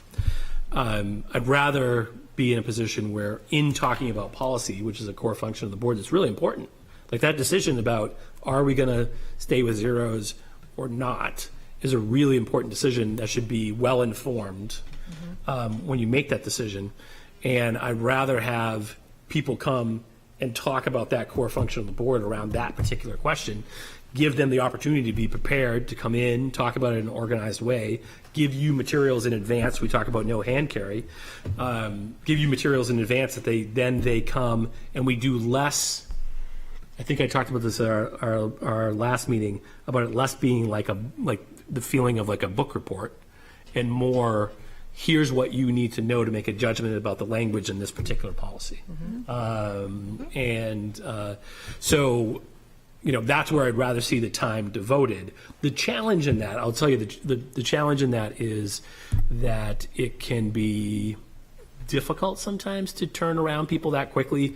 So tonight, 2 weeks from tonight, am I going to be in a spot where, in the midst of everything else that's going on, I can pull exactly the right 3 or 4 people in to be well prepared and give you something in advance by next, really we're talking about the end of next week, have something in writing that's thorough, that would give you advice. That's the thing I worry about a little bit, but I still think it would make for our process to be a more effective process. So I figure it out, basically. Okay, thank you, Kerry. Lisa, you're next. I agree with Carrie, and I like the way that you're describing this. I mean, when I look at all the stuff you laid out, except for the acronyms I don't understand. Okay, still don't know what CSTAG is. But these are things I think I want to know about. But I'm not sure that they're things that I need to talk about or have people do a long PowerPoint about if we're not voting on them. So I like the idea of, where appropriate, maybe there's a superintendent memo where you wrap up, just hypothetically, okay, so these are the things that admins want to highlight just for you to know cool things going on in our building. Yep. We're not voting on it. And I'm not saying this is a thing that has to happen, but just as an example. Yeah. Or if we're concerned about the impact of zeros, maybe in the future someone could say, gee, how often are we giving zeros? Because I have no idea. Are we worried about a thing that happens all the time and many kids are being negatively impacted? Is it happening in targeted situations where people could say, I defend this, that kid intended to cheat, they planned to cheat, and then they got the result of cheating? I don't know the difference. So I think I'd love to have a way to receive some of this information so that it doesn't have to take up people's time coming before us to do these really long presentations when we're not voting on it.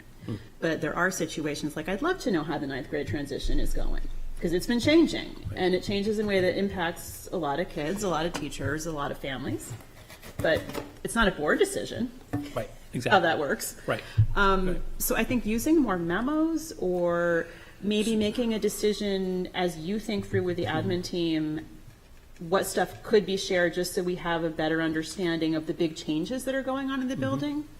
Like AP is another example. Like, could we at some point in time just have a memo that says this is the thinking now on how we're going to do the rigorous classes, or how we're going to choose, just so we know. But I agree with Carrie, having the presentations when it's not a policy issue and it's not a budget issue, I don't feel like it's the best use of our time. Agreed. And then we end up just only tying up more of your time, because then we have 40 questions. Right, that And then- ultimately may not lead to Anything. anything, right? And so we could be at it for 2 hours and not have action that comes out of it.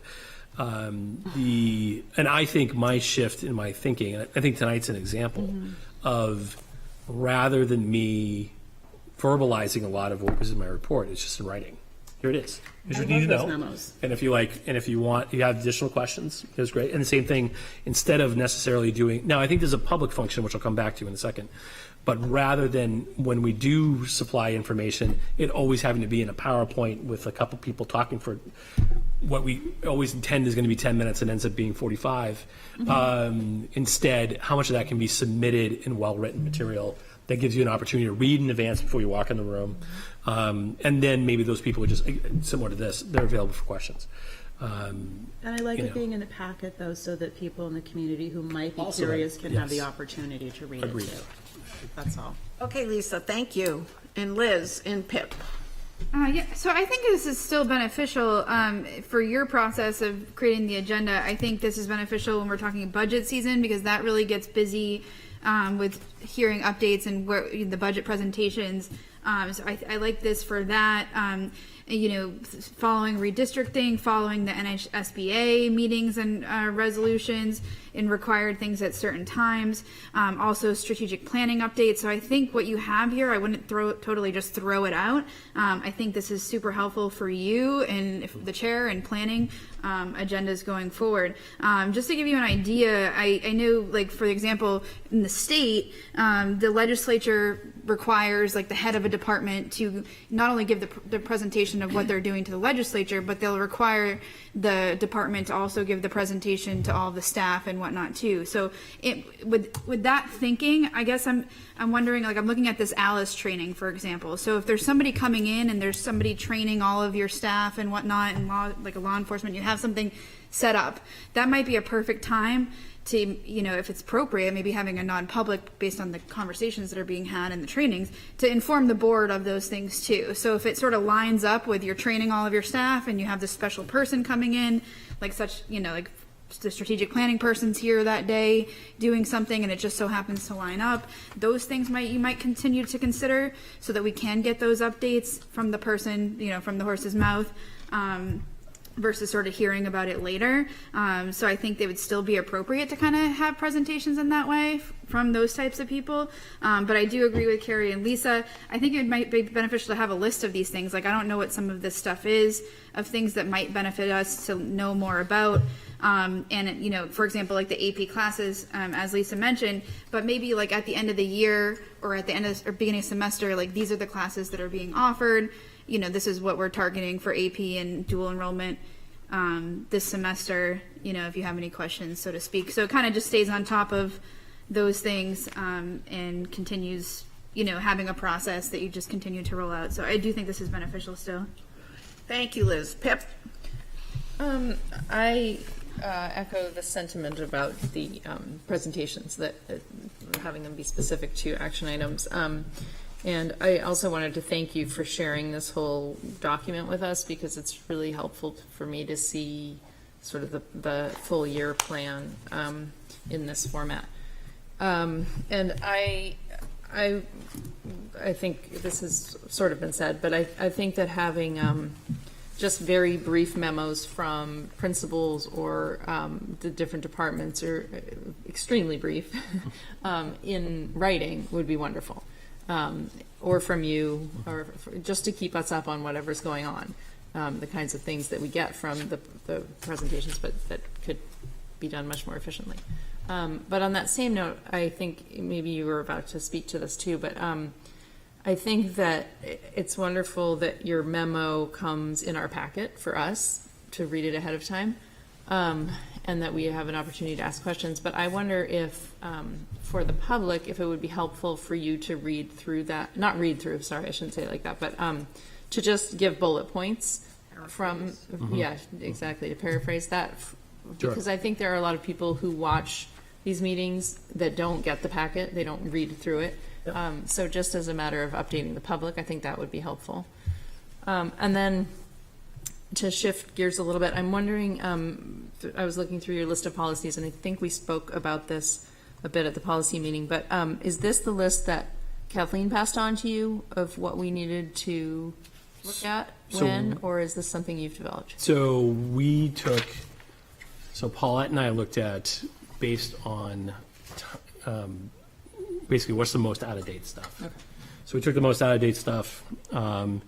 She put that together, organized it for me in a spreadsheet, and then I went through it and looked, how could I chunk it with an emphasis on chronology, but also like when possible thematic. Mm-hmm. How could I chunk it? And what seemed, this is always dangerous, but seem pro forma. And so you'll see, like towards the end in the spring, there's a section where it's like 8 different policies. But some of these are very, I'm not sure how we could disagree with them, but we can pull it off. I'm sure we can pull it off. So they're grouped. So anyway, so that was kind of that was the approach. And then I have for, I can't remember if I shared with Paul at policy committee the last time. Maybe I didn't. If I won't, I will the next time. Kind of the sequencing of each of those things, when the policy committee would hear it, when I'm putting out something to staff to give us any input they would have, and what that sequence looks like. Did I give that to you guys last time? Yes. I feel like I did. A policy okay. You did. I don't know if the rest Okay, of the yeah, board and I didn't do it for the rest of the board, but I can bring it at a future board meeting. Yeah, I think that would be helpful to share.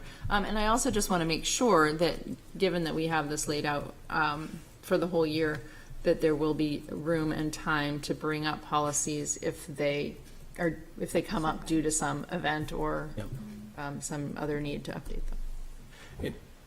And I would say yes, and that goes back to then the need to, again, go back to the core functions of the board, which are super valuable, super important, super powerful, which is the budget, policy, supervision stuff. So, when things will arise that will have you as a legislative body contemplating whether or not the legislation for the district needs to change. And we need to have space to do that. And if we're doing a whole bunch of kind of side things that are not really core functions of the board, then it squeezes out those things that we should be doing in a really thoughtful way. Mm-hmm. So I totally agree. And I think some of streamlining what we're doing allows more robust conversation and flexibility around those core functions. Mm-hmm. Thank you. Okay, Susan. Well, I apologize for your existential crisis for causing that, but I have a suggestion, hopefully, maybe, and this is something that you can all think about when you look at your board rules, is that the city council has, at the very end of the agenda, every agenda is the city manager informational items. Yep. And it could be the superintendent's Same, right. informational items. Yep. Thank you, Susan. Okay, Lisa, you have something else you want to Just say? a quick comment that popped up that I wanted to follow up. But one thing I think that I would love to consider, especially as we're thinking about policies, is to just have like a 2 or 3 sentence, what was the feedback from the people who would be most tasked with implementing these? Yep. So I know my vote tonight very much was influenced by not being sure what folks in the buildings would want to do. And if I knew for sure that they had a specific opinion about it, I might have voted differently. And I know that doesn't apply to every single policy. Some of them are not that specific, but when we know that it could be changing things on the ground, I think it might accelerate our deliberations, or at least for me it would. If you said, you know what, I talked to the people who are going to have to spread this out into the world, and this is what they think. Yeah. If there's a way I agree. fit I think that in. we did some of this summer with some of the latest policies that we just dealt with, and we, in all honesty, we struggled. We went to the right people. We said, these are the policies we're considering, and if you have feedback or concerns, give it to us in a Google Doc, and here's the stuff. And we didn't get a lot. And I think there was intentions that people were going to do that. So I think some of that, though, is work we have to do in terms of bringing, as the conduit of the board to the staff, of structuring those conversations in a different way that just uses time that we might be using for other things. And I don't think this is bad, to make sure that we are properly engaging the board in a conversation about how the district should be run. So yes. Okay, Margot? Carrie, Thank you. Margot and then Kerry. I would just say, you'll see this reflected in the policy minutes too.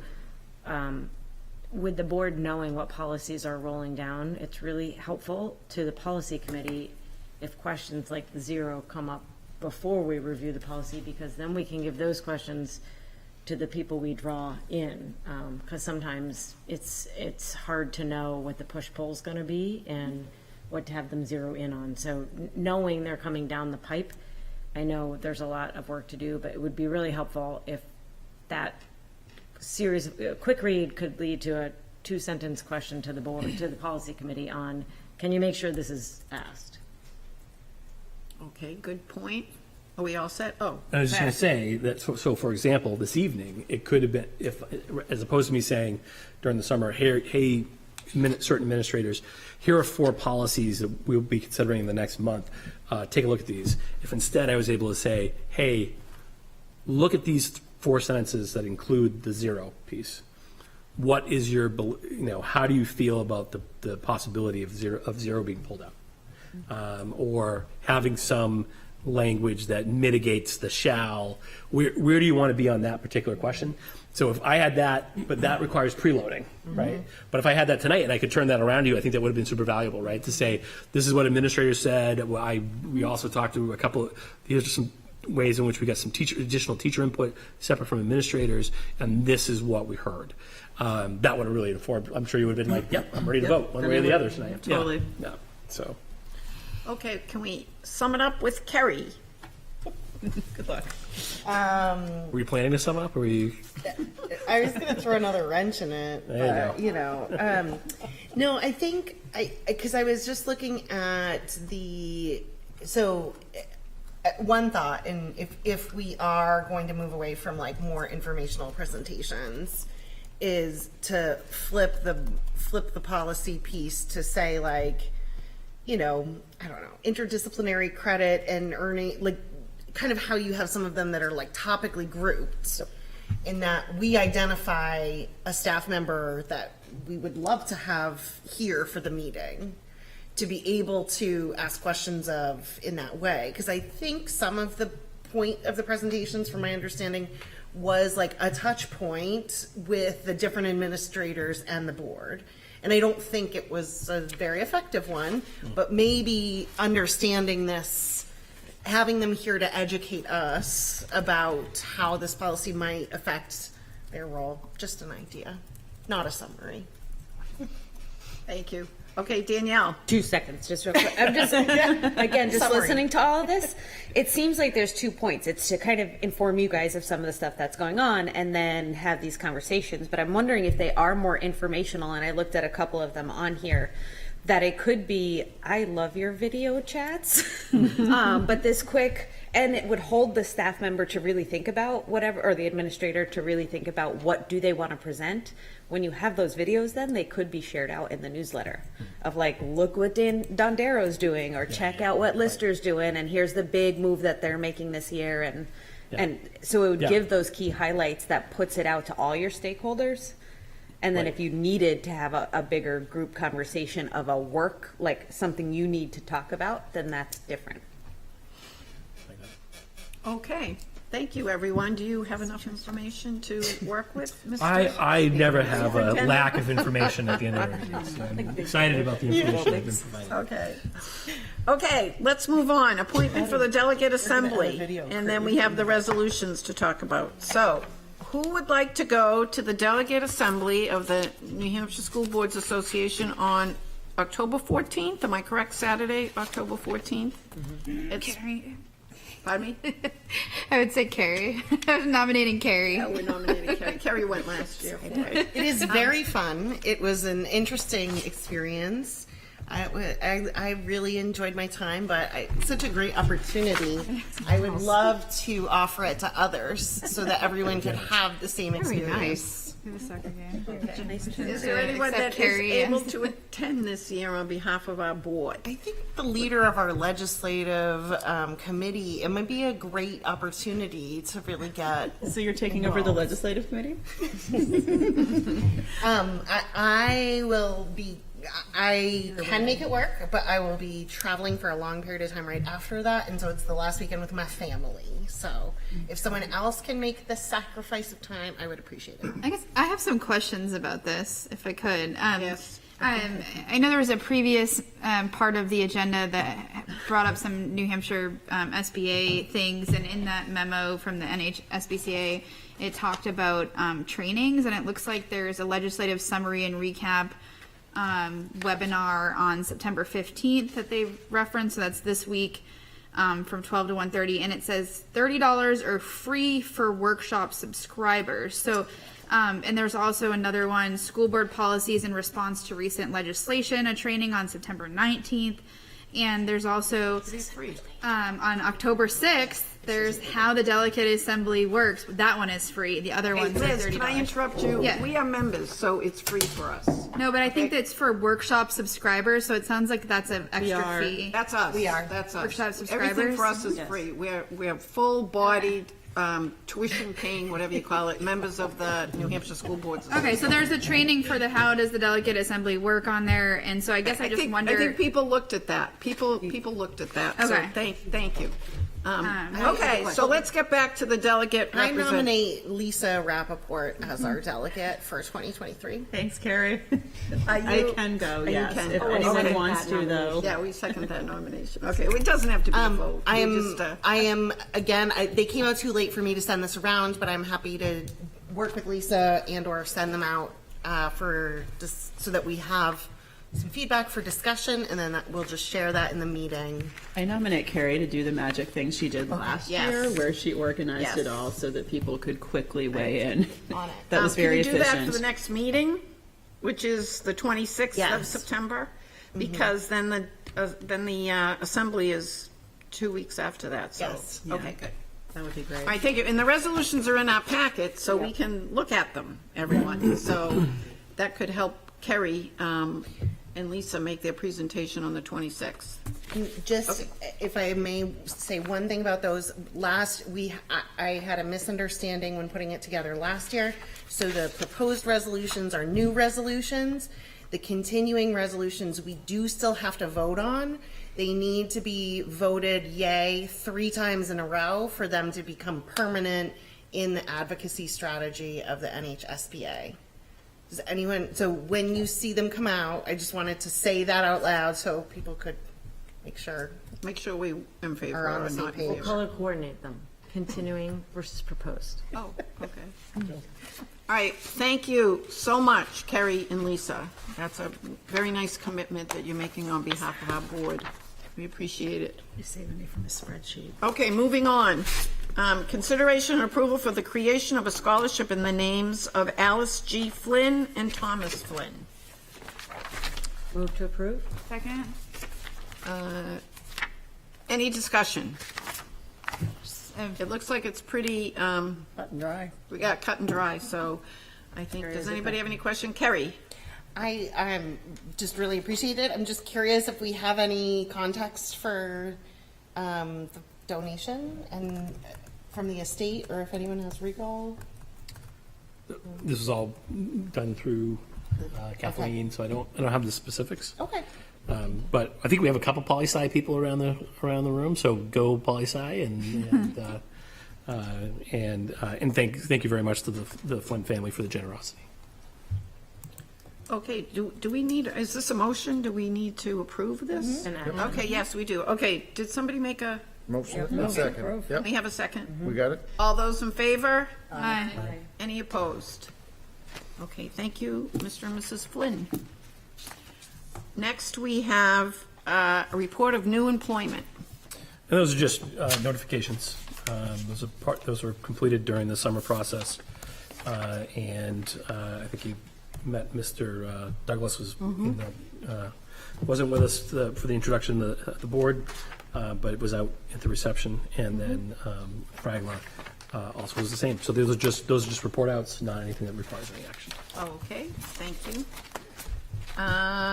What's next? Adaptive P that was it. Okay. Wait, what was the last of that stuff? I meant to go to this page. And then you had policy committee Okay. minutes. Policy committee minutes are in the packet, so everyone please take a moment to read those. Now is our opportunity to reopen the public comment session. No, we're not. Are we doing a motion to approve those minutes? Because I have edits to those minutes I'd like to say. We never We don't never approve those minutes. Okay, because I just wondered who writes those minutes because it's completely inaccurate, and I'm honestly a little offended on one of the pages of the minutes. So I'd like those to go back and be edited regarding that. Liz said that she reads the Okay, packet Liz, during and we'll public go back to the comment. policy committee. You Okay. don't have to report it here. We do, because Kathleen's not here, she wrote those minutes.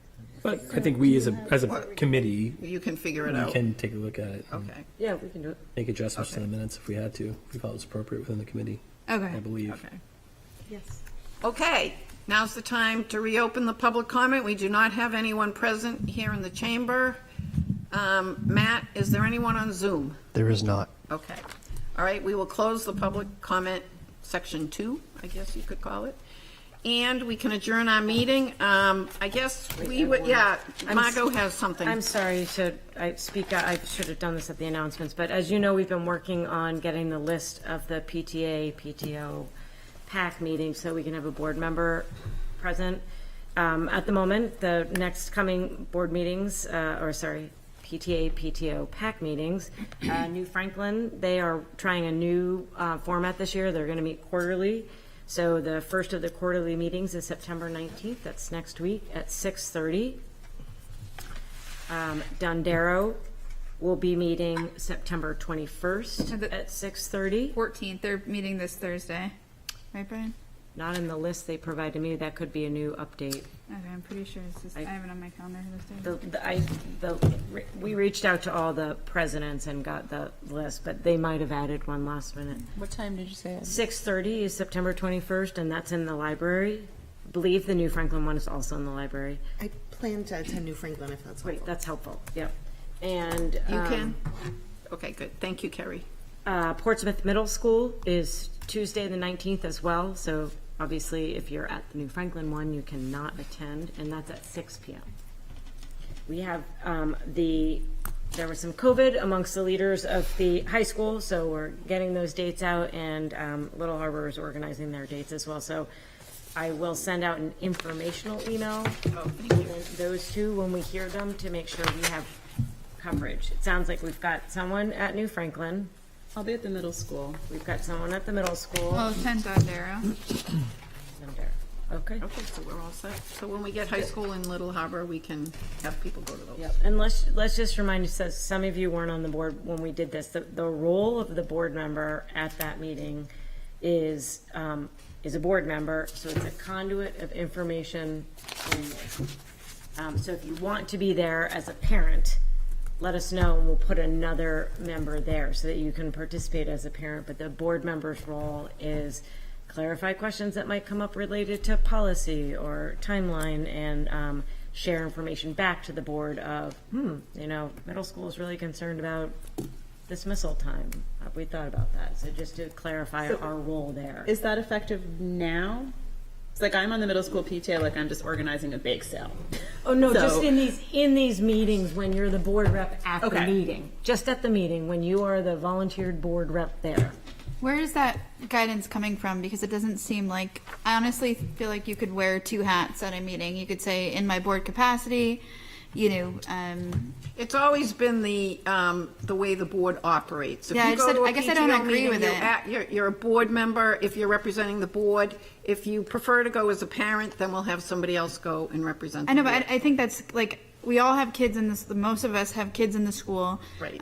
We're all not going to be able to, two of us aren't going to be able to go to every meeting. I'm a member, I paid to be a member of the PTA.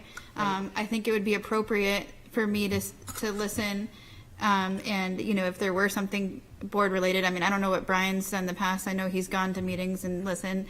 And so I think that there's, like, everybody knows I'm on the board, so I think there's an ability to wear two hats. So I guess I don't agree with that guidance, and I would like to actually get like legal guidance if possible to be able to be both. Why don't we let I don't Zach speak for a minute? Yeah. Go ahead, I'll just Zach. say, so just in terms of operational, so I wasn't around for whenever the last time you guys did this is, but I think it's a good approach, and here's why. It is people who work in school systems very often do not understand what a board does and doesn't do. So, and I think it is a good approach.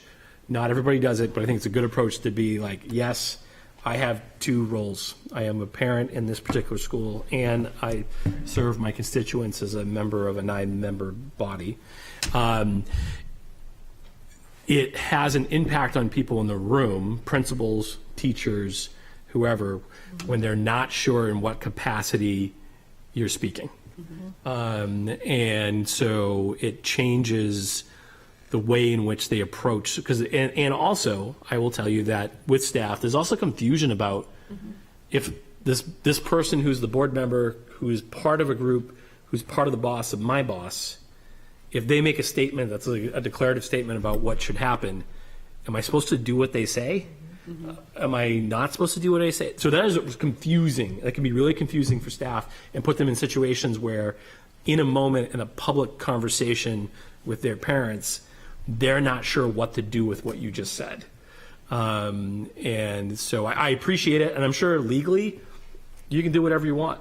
But so what would you propose, just listening, or are we providing, like, if they start talking about strategic planning, for example, and maybe I have in my notes, okay, our next step with strategic planning is that we're trying to, you know, at our last meeting, we talked about maybe pushing this out a little bit more and getting more feedback on how to do that. Like, are we just listening and reporting back to the board, or are we providing feedback on little areas like that? Like, how do you foresee this playing out? As I said, I said, it's, and I don't know, Brian, you did it before, we all did it. We always had two at it, I will say that. It was, as I said, it's a conduit of information, so. Yeah, so I guess can you elaborate what you foresee that looking like? What is a conduit of information? You interrupted me, so I was gonna clarify. Right, that can go both ways. If they say, what's the status of the strategic plan? The board member can say, oh, if you reference the last board meeting, you'll see a quarterly update was given. Here's where we're at in that process. There's an opportunity to do a survey. If a question comes up, like, do we have a policy related to how many tardies or whatever, I'm making that up. One, the board member may not know, but they can say, I can direct that to the policy committee or the superintendent, or they can just note, you know, that the question has been heard. They're not to be an expert, but they're there simply to be, it helps with transparency of communication, and it worked really well. I mean, you can comment, Brian. I mean, many times when I would go, I would wear my parent hat, and most of the time we're not talking about policies or anything. It's me listening to, you know, what's cool going on and nice activities for the kids, and so most of the time I listen. That's what I do, and I'll ask maybe a clarifying question about what grades is for, or whatever, you know. But other than that, I try to, when I'm there, I act as a parent, because I am trying to be a parent and for my kid. When we have done that in the past, we've let everybody know up front. That's the key, is like saying, right, he's showing up and this is his role in this meeting. He'll listen, you can ask direct questions, but most of the time they don't really want to talk about policy or, you know, so. Okay. Lisa. And I would just add to Oh, that. Lisa. I mean, I resigned as president of the Little Harbor PTA as soon as I decided to run for the school board. And I still helped at events and volunteered and did things, but I was no longer an officer or anyone making any sort of decisions for that group. Because I just felt like that way we're not blurring the lines. You know, and I know when I got involved in the middle school PTA, Hope was on the board, and she would come to the meeting, and she'd sit in the back, and she'd say, hey, I'm Hope, I'm on the school board. And yes, she had a parent, I believe, in 8th grade at the time. Or, I'm sorry, she had a kid in 8th grade at the time. I'm like, what am I doing? And so it was very clear to people in the room, because I just think it makes it easier for people to know what to expect. That's all. Okay, thank you for all your comments. I am looking for a motion to adjourn. So Nobody moved. wants to leave. And And we'll see everybody on September 26th. Thank you, everybody.